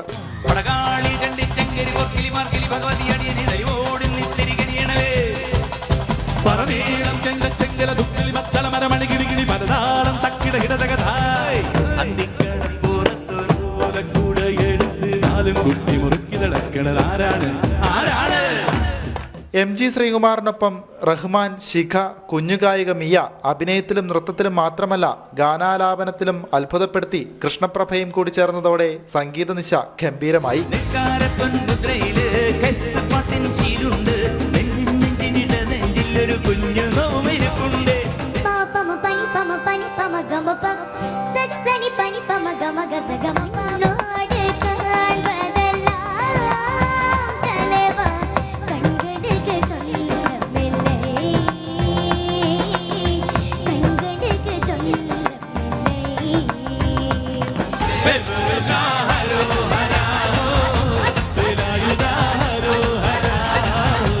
പൊന്നിയത്തങ്കം വേദിയിലേക്കുള്ള ജനം ടി വിയുടെ വരവിന് സ്പീക്കർ നന്ദി പറഞ്ഞപ്പോൾ ഉത്തര മലബാറിന്റെ സ്നേഹത്തെക്കുറിച്ചും ആതിഥ്യ മര്യാദയെക്കുറിച്ചും Janam T V executive chairman G Suresh Kumar വാചാലനായി. ജനപങ്കാളിത്തം കൊണ്ട് ഏറ്റവും ശ്രദ്ധേയമാവുകയാണ്. ഓരോ ദിവസവും ജനപങ്കാളിത്തം വർദ്ധിച്ചുകൊണ്ടിരിക്കുകയാണ്. ഇന്നും അതുപോലെ തന്നെ വലിയ രീതിയിൽ ജനമുന്നേറ്റം തന്നെയാണ് നമുക്കിവിടെ കാണാൻ സാധിക്കുന്നത്. 2015 ബഹുമാന്യനായ ശ്രീ കോടിയേരി ബാലകൃഷ്ണൻ്റെ സാന്നിധ്യത്തിൽ പാട്യം ഗോപാലൻ സ്മാരക വായനശാലയും കതിരൂർ പഞ്ചായത്തും ഫോക്ലോർ അക്കാദമിയും സംയുക്തമായി ആരംഭിച്ച ഈ സംരംഭം ഇന്ന് അതിരുകൾ ഭേദിച്ച് ലോകത്തെമ്പാടുമുള്ള മലയാളികൾ ആഘോഷിക്കുന്ന ഒരു ചടങ്ങാക്കി മാറ്റാൻ സാധിച്ചതിൽ ഞങ്ങൾക്ക് വളരെയധികം സന്തോഷമുണ്ട്. നമ്മുടെ നാട്ടിലെല്ലാവരും പറയും, തെക്കുള്ള തിരുവനന്തപുരത്തുള്ളവരെല്ലാവരും പറയുന്നത് എന്തെന്ന് വെച്ചാൽ വടക്കുള്ള ആൾക്കാർ വളരെ നല്ല മനസ്സുള്ള, വളരെ നല്ല ഹോസ്പിറ്റാലിറ്റി ഒക്കെ ഉള്ള ആൾക്കാരാണ്, ഏറ്റവും നല്ല മനസ്സുള്ള ആൾക്കാരാണ് ഇവിടെ. അത് നമുക്കിവിടെ വരുമ്പോൾ തന്നെ അവരുടെ നമ്മളെ സ്വീകരിക്കുന്ന രീതിയും കാര്യങ്ങളും ഒക്കെ ആ ഒരു ആതിഥേയത്വ മര്യാദ ഏറ്റവും കൂടുതലുള്ളത് ഈ വടക്ക് ഭാഗത്തു നിന്നുള്ളവരാണ്. അപ്പോൾ ഇത് കണ്ട് ഈ സിനിമകളൊക്കെ കണ്ട് ഈ പൊന്നിയത്തങ്കത്തിനെ കുറിച്ചൊക്കെ കേട്ട് ഇങ്ങനൊരു പ്രോഗ്രാം വന്നപ്പോൾ നമുക്ക് ഏറ്റവും കൂടുതൽ താല്പര്യം തോന്നുന്നു ഇങ്ങനൊരു സ്ഥലത്ത് വന്നൊരു പ്രോഗ്രാം ചെയ്യുന്നതിനുള്ളൊരു അവസരം തന്നതിന് എൻ്റെ ഭാരവാഹികളോടും പ്രത്യേകിച്ച് ഞങ്ങളുടെ സുഹൃത്ത്, എൻ്റെ സുഹൃത്ത് ശ്രീ ഷംസീർ, നമ്മുടെ സ്പീക്കർ, ബഹുമാനപ്പെട്ട സ്പീക്കർ, വലിയൊരു സഹൃദയനാണ്, സുഹൃത്താണ്, നല്ലൊരു കലാകാരനാണ്. അപ്പം അദ്ദേഹത്തിനോട് പ്രത്യേകം നന്ദി പറയുന്നു. ഈ നാട്ടുകാരോടും പ്രത്യേകം നന്ദി. Thank you so much. ഒടുവിൽ നല്ല ഓർമ്മകൾ സമ്മാനിച്ച് Janam T V music India season 2 Ponniyam 7 കണ്ടത്ത് പ്രൗഢഗംഭീരമായ സമാപനം. ജനം, കണ്ണൂർ. കണ്ണൂരിലെ മലയോര മേഖലയിൽ CPM-നെതിരെ പുതിയ അഴിമതി ആരോപണം. വിദേശ ജോലിക്കായി ഏജൻസിക്ക് പണം നൽകി കബളിപ്പിക്കപ്പെട്ടവർക്ക് പണം തിരികെ വാങ്ങി നൽകിയതിന് ഏരിയ കമ്മിറ്റി അംഗം കമ്മീഷൻ വാങ്ങിയതായാണ് ആരോപണം. പുളിങ്ങോം ലോക്കൽ കമ്മിറ്റിയിലും വിവിധ ബ്രാഞ്ചുകളിലും വിഷയം ചർച്ചയായതോടെ 3-അംഗ അന്വേഷണ കമ്മീഷനെ പ്രഖ്യാപിച്ചിരിക്കുകയാണ് CPM പെരിങ്ങോം ഏരിയ കമ്മിറ്റി. വിവരങ്ങളുമായി ഗോകുൽ K വേണുഗോപാൽ ചേരുന്നു. ഗോകുൽ, എന്താണ് ഈ സംഭവം?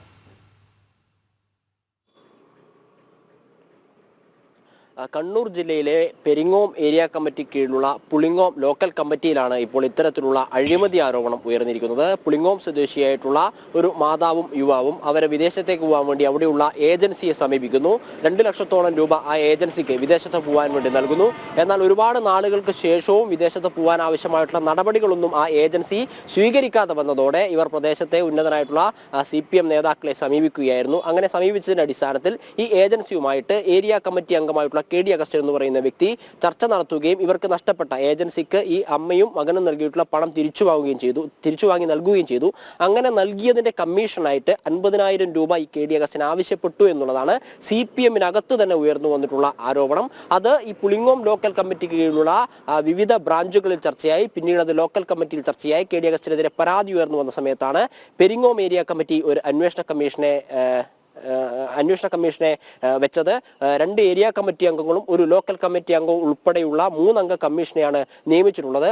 അസ്വാഭാവിക നടപടി എന്ന് പറയുന്നത് ഒരു ഏരിയ കമ്മിറ്റി അംഗത്തിനെതിരെ ഉയർന്നു വന്നിട്ടുള്ള പരാതി അന്വേഷിക്കാൻ 2 ഏരിയ കമ്മിറ്റി അംഗങ്ങൾക്കൊപ്പം ഒരു ലോക്കൽ കമ്മിറ്റി അംഗം കൂടി ഉണ്ട് എന്നുള്ളതാണ്. ഇത് ഈ KD അഗസ്റ്റിനെ രക്ഷപ്പെടുത്താൻ വേണ്ടിയിട്ടുള്ളതാണോ എന്ന ആരോപണവും ശക്തമായി ഉയർന്നു വരുന്നുണ്ട്. ഇതേ സമയത്ത് തന്നെ ഈ 3 അംഗ കമ്മീഷൻ പരാതിക്കാരായിട്ടുള്ള മുൻ ലോക്കൽ കമ്മിറ്റി അംഗത്തിൽ നിന്നും രാജഗിരി ബ്രാഞ്ച് കമ്മിറ്റി അംഗത്തിൽ നിന്നും മൊഴിയെടുത്തിട്ടുണ്ട്. എന്തായാലും വലിയ രീതിയിലുള്ള അഴിമതി ആരോപണമാണ് കണ്ണൂർ ജില്ലയിൽ മലയോര മേഖലയിൽ CPM-നെതിരെ ഉയർന്നു വരുന്നത്. ചെറുപുഴ പഞ്ചായത്തിന്റെ പരിധിയിൽ വരുന്ന ഏരിയയാണ് ഈ പുളിങ്ങോം ലോക്കൽ കമ്മിറ്റി എന്ന് പറയുന്നത്. ഒരുപാട് നാളുകൾ കോൺഗ്രസിനൊക്കെ വലിയ സ്വാധീനമുള്ള ഒരു പഞ്ചായത്താണ് ഈ ചെറുപുഴ പഞ്ചായത്ത്. അതിന്റെ പരിധിയിൽ വരുന്ന പുളിങ്ങോം ലോക്കൽ കമ്മിറ്റിയിലാണ് അഴിമതി ആരോപണം വന്നിട്ടുള്ളത്. 2 തവണയോളം കോൺഗ്രസ് ഭരിച്ചിട്ടുള്ള പഞ്ചായത്ത് കഴിഞ്ഞ തവണ LDF പിടിച്ചെടുക്കുകയായിരുന്നു. വരുന്ന ഒരു തദ്ദേശ തെരഞ്ഞെടുപ്പ് കൂടി ഉയർന്നു വരുന്ന സാഹചര്യത്തിൽ ഇത്തരത്തിലുള്ള അഴിമതി ആരോപണങ്ങൾ LDF-നെയും CPM-നെയും അലട്ടുമെന്ന കാര്യത്തിൽ തർക്കമില്ല. അത് ഒതുക്കി തീർക്കാനുള്ള ശ്രമം CPM-ന്റെയും LDF-ന്റെയും ഭാഗത്തു നിന്ന് നടക്കുന്നുണ്ട് എന്നൊരു ആരോപണവും ഈ പരാതി ഉയർത്തിയ CPM-കാരായിട്ടുള്ള ആളുകൾ ഉന്നയിക്കുന്നുണ്ട്. കാരണം ഈ KD അഗസ്റ്റിനെ സംരക്ഷിക്കാൻ ആവശ്യമായിട്ടുള്ള നടപടികളാണ് അന്വേഷണ കമ്മീഷന്റെ ഭാഗത്തു നിന്ന് ഉണ്ടാവുന്നത് എന്നൊരു ആരോപണവും CPM-നകത്ത് തന്നെ ഇപ്പോൾ ഉയർന്നു വരുന്നുണ്ട്. ഓക്കെ, ശരി ഗോകുൽ.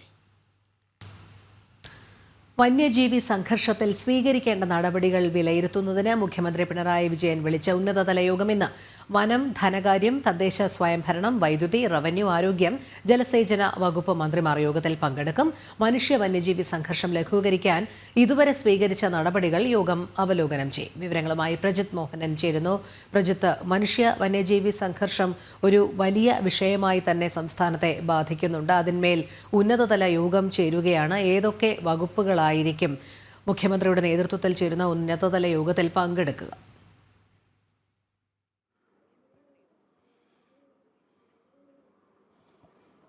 ഈ സംസ്ഥാനത്തെ വനം വന്യജീവി പ്രശ്നങ്ങൾ പരിഹരിക്കാൻ അല്ലെങ്കിൽ അതുമായി ബന്ധപ്പെട്ടുള്ള നേരത്തെ വെച്ചുള്ള നടപടികളുടെയൊക്കെ പുരോഗതി അങ്ങനെയുള്ള വിലയിരുത്തലുകൾ തുടങ്ങിയിട്ടുള്ള കാര്യങ്ങൾക്കാണ് ഇന്ന് മുഖ്യമന്ത്രിയുടെ നേതൃത്വത്തിൽ ഉന്നതതല യോഗം ചേരുന്നത്. മുഖ്യമന്ത്രിയുടെ അധ്യക്ഷതയിൽ ഉച്ചയ്ക്ക് 3:30 ചേരുന്ന യോഗത്തിൽ വിവിധ വകുപ്പ് മന്ത്രിമാർ, പ്രത്യേകിച്ച് വനം വകുപ്പ്, റവന്യൂ, ജലസേചനം, ആരോഗ്യം, അങ്ങനെയുള്ള വിവിധ വകുപ്പുകൾ, തദ്ദേശ സ്വയംഭരണം, ധനകാര്യം തുടങ്ങിയിട്ടുള്ള വകുപ്പുകളുടെ എല്ലാം മന്ത്രിമാർ ഈ യോഗത്തിൽ പങ്കെടുക്കും. അതോടൊപ്പം തന്നെ ചീഫ് സെക്രട്ടറിയും വിവിധ വകുപ്പ് സെക്രട്ടറിമാരും വനം വകുപ്പിലെ വന്യജീവി വകുപ്പിലെ ഉദ്യോഗസ്ഥരും ഉന്നത ഉദ്യോഗസ്ഥരുമെല്ലാം ഈ യോഗത്തിൽ പങ്കെടുക്കുന്നുണ്ട്. എന്തായാലും ഈ ഇതുവരെ സ്വീകരിച്ച നടപടികൾ, പ്രത്യേകിച്ച് ഈ വന്യജീവികളുമായി ബന്ധപ്പെട്ട പ്രശ്നം, വന്യജീവി ആക്രമണങ്ങൾ കഴിഞ്ഞ കുറേ കാലമായി കേരളത്തിൽ വർദ്ധിച്ചു വരുന്നൊരു സാഹചര്യം, ഇത് പ്രതിരോധിക്കാൻ സ്വീകരിച്ച മുൻകരുതൽ നടപടികൾ, ഈ നടപടികളുടെയൊക്കെ പുരോഗതി, പലയിടങ്ങളിലുമുള്ള ഈ ഫെൻസിംഗ് പോലെയുള്ള കാര്യങ്ങൾക്ക് വന്ന വീഴ്ച, ആനമതിൽ നിർമ്മാണം, കിടങ്ങളുടെ നിർമ്മാണം എന്നിവയിലുണ്ടായിട്ടുള്ള പോരായ്മകൾ, ഇതൊക്കെ ഈ യോഗത്തിൽ ചർച്ചയാകുമെന്നുള്ളതാണ് നമ്മൾ പ്രതീക്ഷിക്കുന്നത്. ഈ പല പദ്ധതികളും പരാജയപ്പെട്ടിരുന്നു.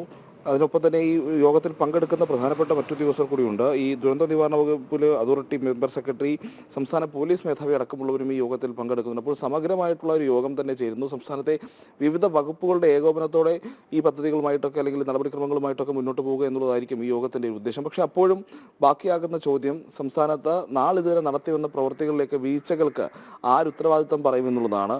പലയിടത്തും ഫെൻസിങ്ങിൻ്റെയൊക്കെ ജോലികൾ ആരംഭിച്ച് അത് പകുതി വഴിയിൽ കിടക്കുന്നു. ചിലയിടത്താകട്ടെ നേരത്തെ നിർമ്മിച്ച ഈ ഫെൻസിംഗ് പോലെയുള്ള വൈദ്യുതി ഫെൻസിംഗ് പോലെയുള്ള സംവിധാനങ്ങൾ പൂർണ്ണമായും തകർന്നു പോയിരിക്കുന്ന നിലയുണ്ടായിരിക്കുന്നു.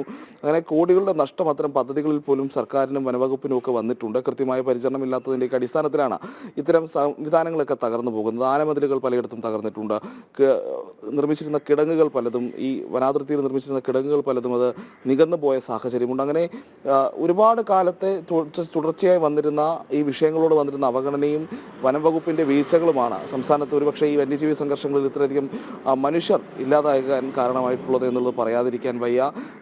മൃഗങ്ങൾ കാടിറങ്ങുന്നതിന് വേണ്ടി പ്രഖ്യാപിച്ച പല കാടിറങ്ങുന്നത് തടയാൻ വേണ്ടി പ്രഖ്യാപിച്ച പല പദ്ധതികളും പാതി വഴിയിൽ നിലച്ചു പോയൊരു സാഹചര്യം കൂടിയുണ്ട്. ഇപ്പോൾ അടുത്തിടെ നമ്മൾ ചർച്ച ചെയ്തൊരു വിഷയമാണ് ഈ വന്യജീവികൾ കാട്ടിലിറങ്ങുന്നത് ഒഴിവാക്കാൻ അവർക്കായി വനത്തിൽ തന്നെ ഭക്ഷണമൊക്കെ അടക്കമുള്ള കാര്യങ്ങൾ ഒരുക്കുന്നതിനുള്ളൊരു പദ്ധതി സർക്കാർ ഈ അടുത്ത് പ്രഖ്യാപിച്ചിരുന്നു. പക്ഷേ 2017 കാലത്തും സമാനമായ രീതിയിൽ വന്യജീവികൾക്ക് കാട്ടിനുള്ളിൽ തന്നെ ഭക്ഷണം ഒരുക്കാനുള്ളൊരു സംവിധാനം സർക്കാർ കൊണ്ടുവരും കൊണ്ടുവരുമെന്നുള്ള പ്രഖ്യാപനമൊക്കെ ഉണ്ടായിരുന്നു. പക്ഷേ അതൊന്നും നടന്നില്ല എന്നുള്ളതിന് തെളിവാണ് ഇപ്പോൾ ഈ ചൂട് കൂടുന്ന സമയത്ത് വന്യജീവികൾ കൂട്ടത്തോടെ നാട്ടിലേക്ക് ഇറങ്ങി വരുന്നത്. വന്യജീവികൾ നാട്ടിലിറങ്ങുന്നതിൻ്റെ ഒരു ഫ്രീക്വൻസി പോലും കൂടി വരുന്നു എന്നുള്ളതാണ് ഏറ്റവും കൂടുതൽ, അല്ലെങ്കിൽ ആ ഒരു ഇടവേളകൾ കുറഞ്ഞു വരുന്നു എന്നുള്ളതാണ് ഏറ്റവും പ്രധാനപ്പെട്ട കാര്യം. അതും ഈ ചൂട് കൂടിക്കൊണ്ടേയിരിക്കുന്നു സംസ്ഥാനത്ത്. ഇപ്പോൾ തന്നെ ദേശീയ തലത്തിൽ അനുഭവപ്പെടുന്ന ചൂടിനേക്കാളും കൂടുതൽ ചൂട് കണ്ണൂർ എയർപോർട്ടിലും മറ്റുമൊക്കെ അനുഭവപ്പെടുന്ന സാഹചര്യമുണ്ട്.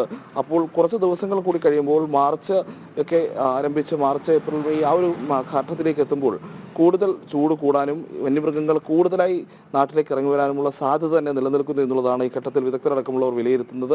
കാരണം വെള്ളത്തിൻ്റെയും ഭക്ഷണത്തിൻ്റെയും ഒക്കെ അളവ് വനത്തിനുള്ളിൽ വലിയ രീതിയിൽ കുറഞ്ഞു വരാനുള്ള സാഹചര്യമുണ്ട്. അപ്പോൾ കൂടുതൽ മൃഗങ്ങൾ കാട്ടിലേക്ക് ഇറങ്ങാനും ഇത്തരത്തിലുള്ള വന്യജീവി സംഘർഷങ്ങൾ വ്യാപിക്കാനും സാഹചര്യം ഉണ്ടാകും.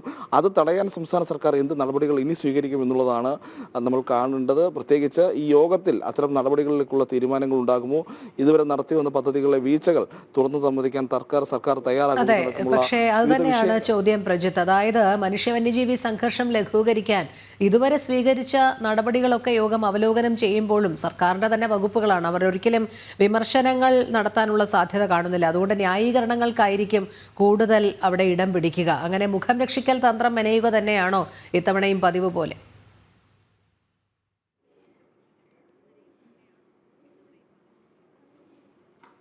ഈ പ്രശ്നങ്ങൾ ഉണ്ടാകുന്ന സമയത്ത് ഈ വന്യജീവികളുമായി ബന്ധപ്പെട്ടുള്ള സംഘർഷങ്ങൾ ഉണ്ടാവുകയും മനുഷ്യരുടെ ജീവൻ നഷ്ടപ്പെടുന്ന സാഹചര്യത്തിൽ സർക്കാരിൻ്റെ ഭാഗത്തുനിന്ന് അപ്പോഴത്തെ ഒരു നഷ്ടപരിഹാരം പ്രഖ്യാപിക്കുന്നതടക്കമുള്ള ചില നടപടികൾ ഉണ്ടാകുന്നതിനപ്പുറത്തേക്ക് ശാശ്വതമായി ഈ പ്രശ്നം പരിഹരിക്കാൻ ഒരു ഇടപെടലും ഒരു സർക്കാരും കേരളത്തിൽ നടത്തിയിട്ടില്ല എന്നുള്ളതാണ് നമ്മൾ എടുത്തു പറയേണ്ട ഒരു കാര്യം.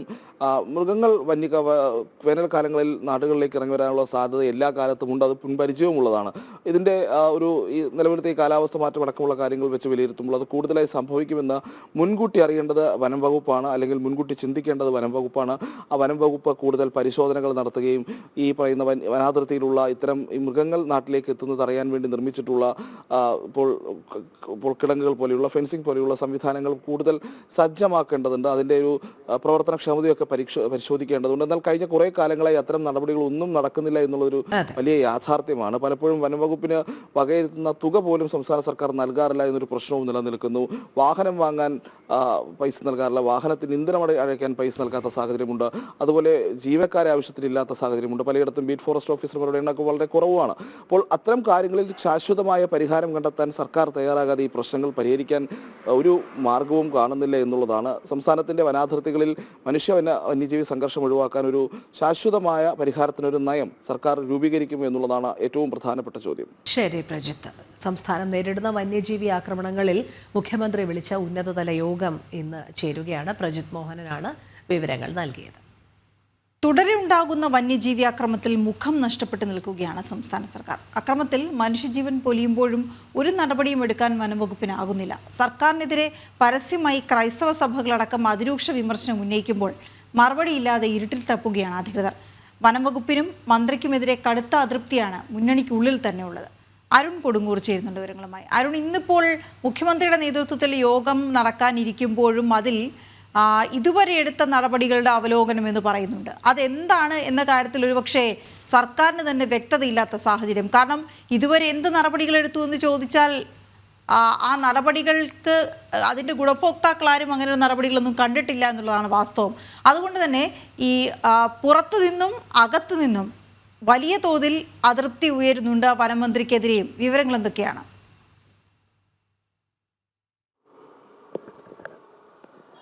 വീണ, അതിൽ ഏറ്റവും എടുത്തു പറയുന്നത് ഇത്തരത്തിലുള്ള യോഗങ്ങളെ പ്രഹസനമായി തന്നെയാണ് ഈ ക്രൈസ്തവ സഭകൾ ഉൾപ്പെടെ കാണുന്നത്. കാരണം പലതരത്തിലുള്ള യോഗങ്ങൾ ചേരുന്നു, അത് മുഖ്യമന്ത്രിയുടെ സാന്നിധ്യം ചേരുന്നു, മന്ത്രിമാരുടെ സാന്നിധ്യം ചേരുന്നു, പ്രാദേശിക തലത്തിലൊക്കെ തന്നെ ഈ യോഗങ്ങൾ കൃത്യമായി ചേരുന്നു. അതിൽ കുറേ തീരുമാനങ്ങൾ എടുക്കുന്നു. തീരുമാനങ്ങൾക്ക് അപ്പുറത്തേക്ക് പ്രായോഗിക തലത്തിലേക്ക് അത് എത്തിക്കുന്നതിന് വേണ്ടിയിട്ടുള്ള യാതൊരു തരത്തിലുള്ള നടപടികളും ഉണ്ടാകുന്നില്ല. നമുക്കറിയാം, നേരത്തെ വനാതിർത്തിയോട് ചേർന്ന പ്രദേശം പ്രദേശങ്ങളിൽ മാത്രമായിരുന്നു ഈ മനുഷ്യ മൃഗ സംഘർഷങ്ങൾ ഉണ്ടായിരുന്നത്. പക്ഷേ ഇപ്പോൾ എല്ലാ ഇടങ്ങളിലേക്കും ജനവാസ മേഖലകളിലേക്ക് കൂട്ടത്തോടെ കാട്ടാനകളടക്കം ഇറങ്ങുന്ന ഒരു സാഹചര്യമുണ്ട്. വീടിന് പുറത്തിറങ്ങാൻ കഴിയാത്ത ഒരു സാഹചര്യം, അതോടൊപ്പം തന്നെ പ്രാണഭയത്തോടെ ജീവിക്കേണ്ട ഒരവസ്ഥ. അങ്ങനെ ജനങ്ങളെ സംബന്ധിച്ചോളം വലിയൊരു ആശങ്കയിലൂടെ മുന്നോട്ട് പോകുന്ന ഒരവസ്ഥ ഏറ്റവും ഒടുവിൽ ആറളത്ത് കണ്ടതാണ്. അങ്ങനെ എല്ലാ ഇടങ്ങളിലും വന്യമൃഗ ശല്യം അതിരൂക്ഷമായി വരുമ്പോൾ ശാസ്ത്രീയമായ പരിഹാരങ്ങൾ കാണുന്നില്ല. അതോടൊപ്പം തന്നെ ജനങ്ങൾക്ക് വേണ്ട സംരക്ഷണം നൽകുന്നില്ല. എന്തെങ്കിലും അത്യാഹിതമുണ്ടായാൽ അതിന് കൃത്യമായ രീതിയിലുള്ള ഇടപെടൽ ഉണ്ടാകുന്നില്ല. അങ്ങനെ എല്ലാ തരത്തിലും പൂർണ്ണമായുള്ള പരാജയത്തിലേക്ക് സംസ്ഥാനത്തെ സർക്കാർ സംവിധാനം പാളുകയാണ്. അത് വനം വകുപ്പിനെതിരെ അതിരൂക്ഷമായ വിമർശനങ്ങളാണ്. വനമന്ത്രി രാജിവെക്കണമെന്നടക്കമുള്ള വലിയ ആവശ്യങ്ങൾ ക്രൈസ്തവ സഭകളടക്കം മുന്നോട്ട് വെക്കുന്ന ഒരു സാഹചര്യമുണ്ട്. പക്ഷേ എന്നിട്ട് പോലും ഇത്തരത്തിലുള്ള യോഗങ്ങൾ ചേരുന്നതിനപ്പുറത്തേക്ക് ഒരു തരത്തിലുള്ള ഇടപെടലും അത് പ്രായോഗിക തലത്തിലേക്ക് കൊണ്ടുവരുന്നില്ല. ശാസ്ത്രീയമായ മാർഗങ്ങൾ അവലംബിക്കുന്നില്ല. അങ്ങനെ ഒരു തരത്തിലുള്ള ഇടപെടലും ഉണ്ടാകുന്നില്ല. ഇത് ജനങ്ങളുടെ പ്രതിഷേധങ്ങൾക്ക് അപ്പുറത്തേക്ക് മുന്നണിക്കുള്ളിലും കടുത്ത അതൃപ്തി ഈ വിഷയത്തിൽ നിലനിൽക്കുകയാണ്. അത് ഏറ്റവും എടുത്തു പറയേണ്ടത് വനമന്ത്രിയുടെ ഭാഗത്തു നിന്നുണ്ടാകുന്ന വീഴ്ചകൾ തന്നെയാണ്. കൃത്യമായ ഒരു വിഷയം ഉണ്ടാകുമ്പോൾ അവിടെ ഇടപെടുന്നില്ല. ഉദ്യോഗസ്ഥ തലത്തിൽ കൃത്യമായി നിയന്ത്രിക്കാൻ കഴിയുന്നില്ല. ഈ കാര്യങ്ങളൊക്കെ തന്നെ മുന്നണിക്കുള്ളിലും പലതവണ പറഞ്ഞതാണ്. പക്ഷെ അതും തന്നെ ഒരു തരത്തിലുള്ള തിരുത്തലിനും മന്ത്രി തയ്യാറാകുന്നില്ല എന്നാണ് ഏറ്റവും പ്രധാനപ്പെട്ട ഘടകകക്ഷികളൊക്കെ തന്നെ മുന്നോട്ട് വെക്കുന്ന ഒരു പ്രധാനപ്പെട്ട ആവശ്യം. വീണ. ഓക്കെ, ശരി അരുൺ. പാതിവില തട്ടിപ്പ് കേസിൽ ക്രൈംബ്രാഞ്ചിൽ നിന്ന് വിവരങ്ങൾ തേടി ഇഡി. കേസിന്റെ വിശദാംശങ്ങളും അന്വേഷണ പുരോഗതി റിപ്പോർട്ടും ആവശ്യപ്പെട്ട് ഇഡി ക്രൈംബ്രാഞ്ച് DGPക്ക് കത്തയച്ചു. റെയ്ഡിൽ പിടിച്ചെടുത്ത രേഖകളും ആവശ്യപ്പെട്ടിട്ടുണ്ട്. ജിജേഷ് ചേരുന്നു. ജിജേഷ് പറയും.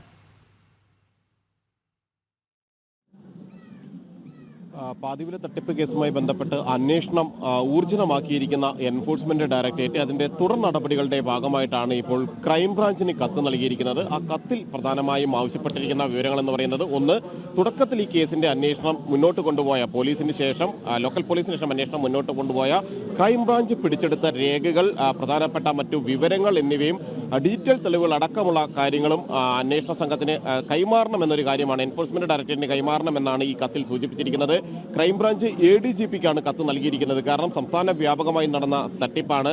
11 ജില്ലകളിലധികം ഇത്തരത്തിൽ ഓരോ സ്ഥലത്തും കേസുകൾ നിരവധി എണ്ണം രജിസ്റ്റർ ചെയ്തിട്ടുണ്ട്. അതുകൊണ്ട് തന്നെ സാധാരണ നിലയിൽ സാമ്പത്തിക തട്ടിപ്പ് കേസുകളിൽ അതുമായി ബന്ധപ്പെട്ട് ആ ജില്ലകളിലുള്ള SP-മാർക്ക് ഇത്തരത്തിൽ കത്തുകൾ കൈമാറാറുണ്ട്. ഈ വിവരങ്ങൾ തേടിക്കൊണ്ടും രേഖകൾ കൈമാറണമെന്ന് ആവശ്യപ്പെട്ടുകൊണ്ടും നിലവിൽ സംസ്ഥാന വ്യാപകമായി നടന്ന തട്ടിപ്പാണ് എന്നതുകൊണ്ട് തന്നെയാണ് ഇപ്പോൾ ADGPക്ക് തന്നെ ക്രൈംബ്രാഞ്ച് ADGPക്ക് തന്നെ കത്ത് നൽകിയിരിക്കുന്നത്. അന്വേഷണവുമായി തങ്ങളുടെ അന്വേഷണവുമായി സഹകരിക്കണം എന്നുകൂടി ED ക്രൈംബ്രാഞ്ചിനോട് ആവശ്യപ്പെട്ടിട്ടുണ്ട്. കാരണം സാധാരണ നിലയിൽ അന്വേഷണം ക്രൈംബ്രാഞ്ച് ഏറ്റെടുത്ത കേസുകൾ പിന്നീട് എൻഫോഴ്സ്മെന്റ് ഡയറക്ടറേറ്റ് അന്വേഷിക്കുമ്പോൾ, പ്രത്യേകിച്ച് CPM ഭരണസമിതികളുള്ളതടക്കമുള്ള കേസുകളെല്ലാം തന്നെ അന്വേഷിക്കുമ്പോൾ പ്രധാനപ്പെട്ട വിവരങ്ങൾ പലതും എൻഫോഴ്സ്മെന്റ് ഡയറക്ടറേറ്റിനെ കൈമാറാറില്ല.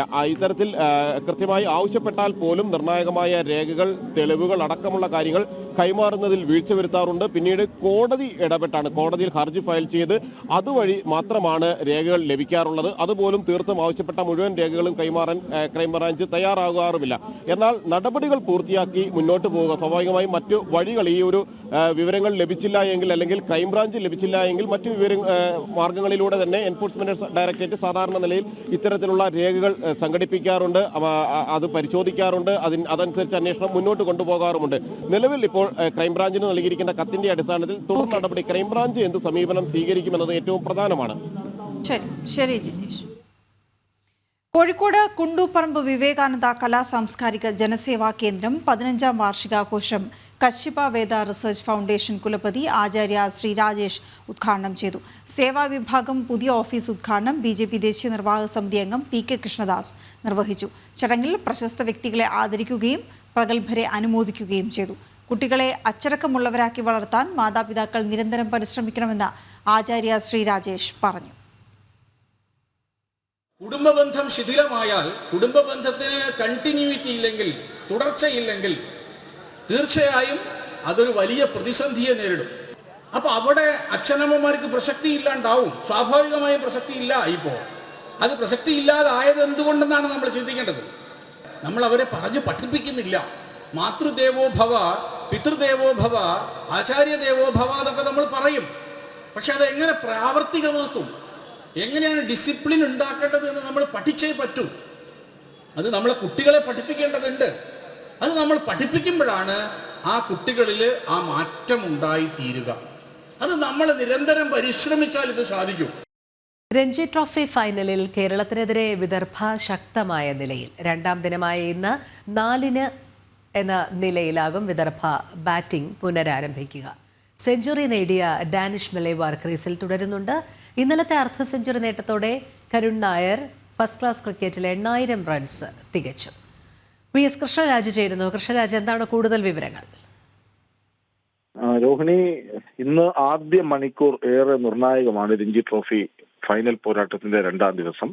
അതായത് ആദ്യ മണിക്കൂറിലെ പിച്ചിന്റെ ആനുകൂല്യം മുതലെടുത്ത് കേരള ബൗളർമാർക്ക് മനോഹരമായി പന്തെറിയാൻ കഴിഞ്ഞാൽ 2-3 വിക്കറ്റുകൾ ആദ്യ മണിക്കൂറിൽ വീഴ്ത്താനായാലും ഒരുപക്ഷെ മത്സരത്തിലേക്ക് തിരിച്ചു വരാനാകും. ഇനി മറ്റൊരു വശം, 4 വിക്കറ്റ് നഷ്ടത്തിൽ 254 റൺസ് എന്ന നിലയിലാണ് ഇന്നലെ കളി അവസാനിപ്പിച്ചത്. ഇന്ന് വിദർഭയ്ക്ക് 400-450 റൺസ്, അതായത് സെമി ഫൈനലിൽ കേരളത്തിന്റെ അതേ ടാക്ടിക്സിലേക്ക് വിദർഭ പോവുകയാണെങ്കിൽ, സ്ലോ ആയിട്ടാണെങ്കിൽ പോലും 500 റൺസോ അതിൽ കൂടുതലോ സ്കോർ ചെയ്യുക, കേരളത്തെ സമ്മർദ്ദത്തിലാക്കുക. ഇനി കേരളത്തിന് 3 ദിവസം അവശേഷിക്കെ മനോഹരമായി കളിക്കാനും ആ സ്കോർ പിന്തുടരാനും കഴിഞ്ഞാൽ കിരീടം നേടാനുമാകും. അതായത് 1ാം ഇന്നിംഗ്സ് ലീഡിന്റെ കരുത്തിൽ. അതുകൊണ്ട് തന്നെ ഈ മത്സരഫലം ഉണ്ടാകുന്നു എന്നതിനപ്പുറം ഒരു സമനിലയിലേക്ക് പോയാലും 1ാം ഇന്നിംഗ്സ് ലീഡ് എന്നതായിരിക്കും 2 ടീമുകളുടെയും ലക്ഷ്യം എന്ന് മനസ്സിലാക്കുന്നു. പക്ഷെ കേരളം ബാറ്റ് ചെയ്യാൻ ഇറങ്ങുമ്പോൾ അമിത പ്രതിരോധത്തിലേക്ക് പോവുകയോ വിക്കറ്റുകൾ തുടരെ വീഴുകയോ ചെയ്താൽ വിദർഭയ്ക്ക് മത്സരത്തിലേക്ക് വരാനുമാകും. ഏതായാലും ഡാനിഷ് മലേവാറിന്റെ സെഞ്ചുറി മികവ്, രാജ് താക്കൂറിന്റെ പ്രതിരോധം, ഇത് രണ്ടും മറികടക്കാൻ ഇന്ന് ആദ്യ മണിക്കൂറുകളിൽ കേരളത്തിന്റെ ബൗളർമാർക്ക് കഴിഞ്ഞാൽ മത്സരത്തിലേക്ക് ശക്തമായി തിരിച്ചു വരാനാകും. കാരണം 4 വിക്കറ്റിന് 254 റൺസ് എന്നത് മികച്ച സ്കോറാണ്. പക്ഷേ അതിശക്തമായ ഒരു അവസ്ഥയല്ല. ഏത് സമയത്ത് വേണമെങ്കിലും തുടരെ വിക്കറ്റുകൾ വീണാൽ മത്സരം കേരളത്തിന്റെ പരിധിയിലേക്ക് വരാൻ സാധ്യതയുണ്ട്. ശരി, VS കൃഷ്ണരാജാണ് വിവരങ്ങൾ നൽകിയത്. CPI എറണാകുളം ജില്ലാ മുൻ സെക്രട്ടറിയും മുൻ MLAയുമായ P. രാജു അന്തരിച്ചു. 73 വയസ്സായിരുന്നു. കൊച്ചിയിലെ സ്വകാര്യ ആശുപത്രിയിലായിരുന്നു അന്ത്യം. 1991-ലും 96-ലും വടക്കൻ പറവൂരിൽ നിന്ന് നിയമസഭയിലേക്ക് തെരഞ്ഞെടുക്കപ്പെട്ടിട്ടുണ്ട്. 2 തവണ CPI എറണാകുളം ജില്ലാ സെക്രട്ടറിയുമായിരുന്നു. അർബുദ രോഗബാധിതനായി എറണാകുളത്തെ സ്വകാര്യ ആശുപത്രിയിൽ ചികിത്സയിലായിരുന്നു അദ്ദേഹം.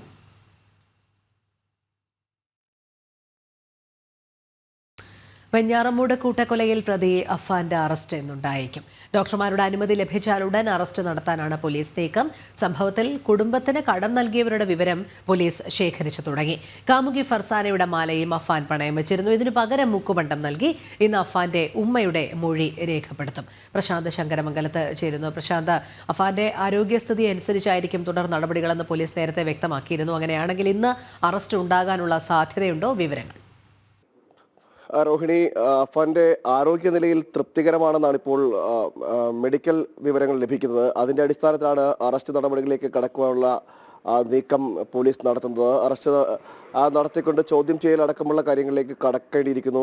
ഡിസ്ചാർജ് വാങ്ങാൻ സാധ്യതയില്ല. അതുകൊണ്ട് തന്നെ ചിലപ്പോൾ ആശുപത്രിയിൽ വെച്ച് തന്നെയായിരിക്കും, മജിസ്ട്രേറ്റിനെ കാണിച്ചതിന് ശേഷം ആശുപത്രിയിൽ വെച്ച് തന്നെയായിരിക്കും ചോദ്യം ചെയ്യൽ ഉണ്ടാകുക എന്നും അറിയാൻ കഴിയുന്നു. മറ്റൊരു വിവരം പറയുന്നത് ഇതിൽ കൂടുതൽ കാര്യങ്ങൾ ഇനിയും ചോദിച്ച് മനസ്സിലാക്കേണ്ടിയിരിക്കുന്നു പോലീസിന്. അതുകൊണ്ട് തന്നെ വേഗം തന്നെ നടപടിക്രമങ്ങളിലേക്ക് എത്തിച്ചേരും എന്ന് തന്നെയാണ് അറിയാൻ കഴിയുന്നത്. മറ്റൊരു കാര്യം, ഈ അഫാന്റെ ഈ കൃത്യത്തിന് സിനിമകളടക്കം സ്വാധീനിച്ചിട്ടുണ്ടോ, അതായത് ക്രൈം സിനിമകളടക്കം സ്വാധീനിച്ചിട്ടുണ്ടോ എന്നടക്കമുള്ള കാര്യങ്ങൾ അതിൽ ഒരു വ്യക്തത വരുത്തുന്നതിന് വേണ്ടിയിട്ടുള്ള നടപടിക്രമങ്ങളും പോലീസ് നടത്തുന്നുണ്ട്. അതായത് ഇത്തരം ഈ അടിക്കടിക്ക് ഇറങ്ങുന്ന ചലച്ചിത്രങ്ങളടക്കം ഇത്തരം സിനിമകളും ഉണ്ടാകുന്നുണ്ട്. അതിലെല്ലാം ഇത്തരം ഈ കൃത്യത്തിന് അതൊരു സ്വാധീനിച്ചിട്ടുണ്ടോ എന്ന് ഉള്ള വിവരങ്ങളും അന്വേഷിക്കുന്നത്. പോലീസ് നിരവധി കാര്യങ്ങൾ തന്നെയാണ് വെഞ്ഞാറമൂട് കൂട്ടക്കൊലപാതകവുമായി ബന്ധപ്പെട്ട് തിരയുന്നത്. പ്രശാന്താണ് വിവരങ്ങൾ നൽകിയത്.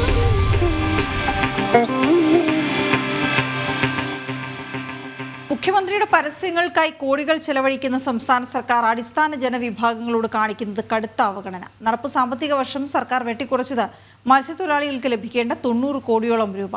കടുംവെട്ട് മത്സ്യത്തൊഴിലാളി മേഖലയ്ക്ക് ഗുണകരമാകേണ്ട 33 പദ്ധതികളിലാണ്. 8 പദ്ധതികൾക്ക് വകയിരുത്തിയിരുന്ന തുക പൂർണ്ണമായും വെട്ടിക്കുറച്ചെന്നും നിയമസഭയിൽ ഫിഷറീസ് മന്ത്രിയുടെ കുറ്റസമ്മതം. നിയമസഭാ രേഖകൾ ജനം TVക്ക് ലഭിച്ചു. ജനം ബ്രേക്കിംഗ്. ഇതിന്റെ വിശദാംശങ്ങളുമായി പ്രജിത് മോഹനൻ ചേരുന്നുണ്ട്. പ്രജിത്ത്, കൂടുതൽ വിവരങ്ങൾ എന്തൊക്കെയാണ്?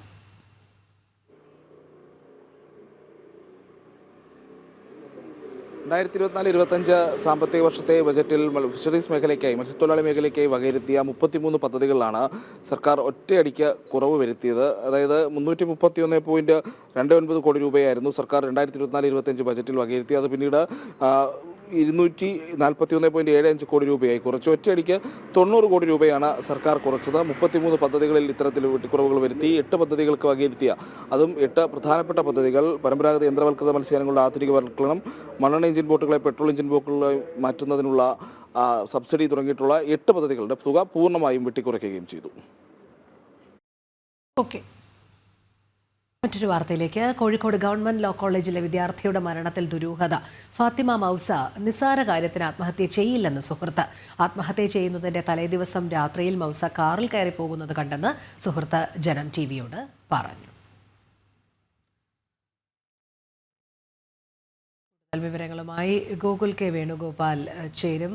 ഗൂഗിളിലേക്ക് എത്താം. അതിനു മുൻപ് ഈ കോഴിക്കോട് ഗവൺമെന്റ് ലോ കോളേജിലെ വിദ്യാർത്ഥിയുടെ മരണത്തിൽ ദുരൂഹത ഉള്ളതായുള്ള ആരോപണങ്ങൾ വരുന്നുണ്ട്. കാരണം ഏറ്റവും അടുത്ത സുഹൃത്ത് പറയുന്നത് ഫാത്തിമ മൗസ നിസ്സാര കാര്യത്തിന് ആത്മഹത്യ ചെയ്യില്ല എന്നാണ്. ഗൂഗിൾ ചേരുന്നുണ്ട്. ഗൂഗിൾ, എന്താണ് ഇപ്പോൾ നിലവിൽ ഉയരുന്ന ദുരൂഹത? ഈ ഫാത്തിമ മൗസയുമായി ബന്ധപ്പെട്ട് കോവൂർ സ്വദേശിയായിട്ടുള്ള യുവാവിന് ബന്ധമുണ്ട് എന്ന തരത്തിലുള്ള ആരോപണങ്ങൾ തുടക്കം മുതലുണ്ടായിരുന്നു. ആ യുവാവ് ഫാത്തിമ മൗസയുടെ വീട്ടിലേക്ക് വിളിച്ചതിന് ശേഷമാണ് ഈ പെൺകുട്ടി ആത്മഹത്യ ചെയ്യാനോ അല്ലെങ്കിൽ മരണപ്പെടാനോ ഉണ്ടായ സാഹചര്യം ഉണ്ടായത് എന്നാണ് അന്വേഷണ ഉദ്യോഗസ്ഥർക്ക് ഇപ്പോൾ മനസ്സിലാക്കാൻ വേണ്ടി സാധിച്ചിട്ടുള്ളത്. കാരണം ഈ ഒരു വിവാഹിതനും 2 കുട്ടികളുടെ അച്ഛനുമാണ് ഈ ഫാത്തിമ മൗസയുമായി ബന്ധമുള്ള ആ യുവാവ്. അയാൾ ഈ ഫാത്തിമ മൗസയെ വീട്ടിൽ വിളിക്കുകയും തങ്ങൾ തമ്മിൽ അടപ്പുണ്ട് എന്ന കാര്യം പറയുകയൊക്കെ ചെയ്തു. ഇതുമായി ബന്ധപ്പെട്ട് ഫാത്തിമ മൗസയുമായിട്ട് അവരുടെ കുടുംബത്തിനെ, അവരുടെ വീട്ടുകാർ ഫാത്തിമ മൗസയെ വിളിക്കുകയും ചില ചോദ്യം ചെയ്യലൊക്കെ ഉണ്ടായിരുന്നു. ഇതുമായി ബന്ധപ്പെട്ട് ഫാത്തിമ മൗസയും ഈ യുവാവും തമ്മിൽ അഭിപ്രായ വ്യത്യാസം ഉണ്ടാവുകയും ഒക്കെ ചെയ്തതായിട്ടാണ് മനസ്സിലാക്കാൻ വേണ്ടി സാധിക്കുന്നത്. ഇതിനെ തുടർന്നാണ് ഇത്തരത്തിലൊരു മരണം സംഭവിച്ചത് എന്നാണ് മനസ്സിലാക്കുന്നത്. പക്ഷേ അതുമായി ബന്ധപ്പെട്ട വിവരങ്ങൾ ഈ ഫാത്തിമ മൗസയും ഈ കോവൂർ സ്വദേശിയായിട്ടുള്ള യുവാവുമായി ബന്ധമുള്ള അവർ സംസാരിച്ചിട്ടുള്ള കാര്യങ്ങൾ, വിവരങ്ങളും മറ്റും കണ്ടെത്താൻ അന്വേഷണത്തിന് സാധിച്ചില്ല. കാരണം ഈ ഫാത്തിമ മൗസയുടെ മൊബൈൽ ഫോൺ ഇപ്പോഴും കണ്ടുകിട്ടിയിട്ടില്ല. ഫാത്തിമ മൗസയുടെ മുറിയിൽ നിന്ന് ആകെ കിട്ടിയത് 3 കുറിപ്പുകൾ മാത്രമാണ്, 3 പേരുകൾ മാത്രമാണ്. അത് ആത്മഹത്യ അല്ലെങ്കിൽ മരണപ്പെടുന്ന ദിവസം അന്ന് ഉണ്ടായിരുന്നത് ഫാത്തിമ മൗസയുടെ മാതാപിതാക്കളുടെ അമ്മാവിന്റെയും പേരുകൾ എഴുതിയ, മൊബൈൽ നമ്പറുകൾ എഴുതിയ ഒരു കുറിപ്പ് മാത്രമാണ്. ഈ മൊബൈൽ ഫോൺ ഉൾപ്പെടെയുള്ളവ കണ്ടുകിട്ടാത്ത സാഹചര്യത്തിലാണ് ദുരൂഹത എന്ന ആരോപണവുമായി കുടുംബം ഇപ്പോൾ മുന്നോട്ടേക്ക് വന്നിട്ടുള്ളത്. മാത്രമല്ല, ഒരു ഉന്നതതല സംഘത്തെ കുറിച്ച് ഈ കേസ് അന്വേഷിപ്പിക്കണം എന്നൊരാവശ്യം കൂടി ആ കുടുംബത്തിന്റെ ഭാഗത്തു നിന്ന് ഉയരുന്നുണ്ട്. ഈ കോവൂർ സ്വദേശിയായിട്ടുള്ള വ്യക്തി ഇപ്പോൾ ഒളിവിൽ കഴിയുകയാണ്. അയാളെ കണ്ടെത്താൻ ഇതുവരെ സാധിക്കാത്ത അന്വേഷണത്തെ പിറകോട്ട് അടിക്കുന്നുണ്ട്. അതോടൊപ്പം തന്നെ ഈ ഫാത്തിമ മൗസ യുവാവുമായിട്ട് ഈ മരണപ്പെടുന്നതിന്റെ തലേന്ന് രാത്രി വന്ന് താമസിക്കുന്ന സ്ഥലത്ത് വന്ന് ഇറങ്ങുന്ന ദൃശ്യങ്ങളും പുറത്തു വന്നിട്ടുണ്ടായിരുന്നു. വിവരങ്ങൾ നൽകിയത്. AI ക്യാമറകൾ വാഹനങ്ങളുടെ നിരീക്ഷണങ്ങൾക്ക് മാത്രമല്ല കാക്കയ്ക്ക് കൂടും കൂട്ടാം. തിരുവനന്തപുരം വാൻഡ്രോസ് ജംഗ്ഷനിൽ സ്ഥാപിച്ചിട്ടുള്ള AI ക്യാമറയിൽ ഈ കാക്കക്കൂട് സുരക്ഷിതമാണ്. അച്ഛനും അമ്മയും തൻ്റെ കുഞ്ഞിനെ സുരക്ഷിതമായി കൂടുകൂട്ടി ക്യാമറയുടെ സംരക്ഷണ വലയത്തിലാക്കിയിട്ടാണ് ഭക്ഷണം തേടിപ്പോകുന്നത്. AI ക്യാമറയിൽ കാക്ക കൂടുകൂട്ടി താമസിക്കുന്ന ദൃശ്യം പകർത്തിയത് Thiruvananthapuram bureau visual journalist Ranjith മോഹനാണ്.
വളരെ മനോഹരമായ ഒരു കൗതുക കാഴ്ചയോട് തീർച്ചയായിട്ടും കരുതലിൻ്റെ ഏറ്റവും മനോഹരമായ ഒരു കാഴ്ച അല്ലേ? അത് കണ്ടു അതാണ് നമ്മൾ ഏറ്റവും ഒടുവിലായി ഒരു പക്ഷേ കണ്ടതെന്ന് പറയേണ്ടി വരും. കാരണം പുത്തമ്പുലരിയുടെ സമയം അവസാനിക്കുകയാണ്. അതെ, എല്ലാ പ്രേക്ഷകർക്കും ഒരിക്കൽ കൂടി ശുഭദിനം ആശംസിക്കുന്നു. നന്ദി, നമസ്തേ. നമസ്തേ.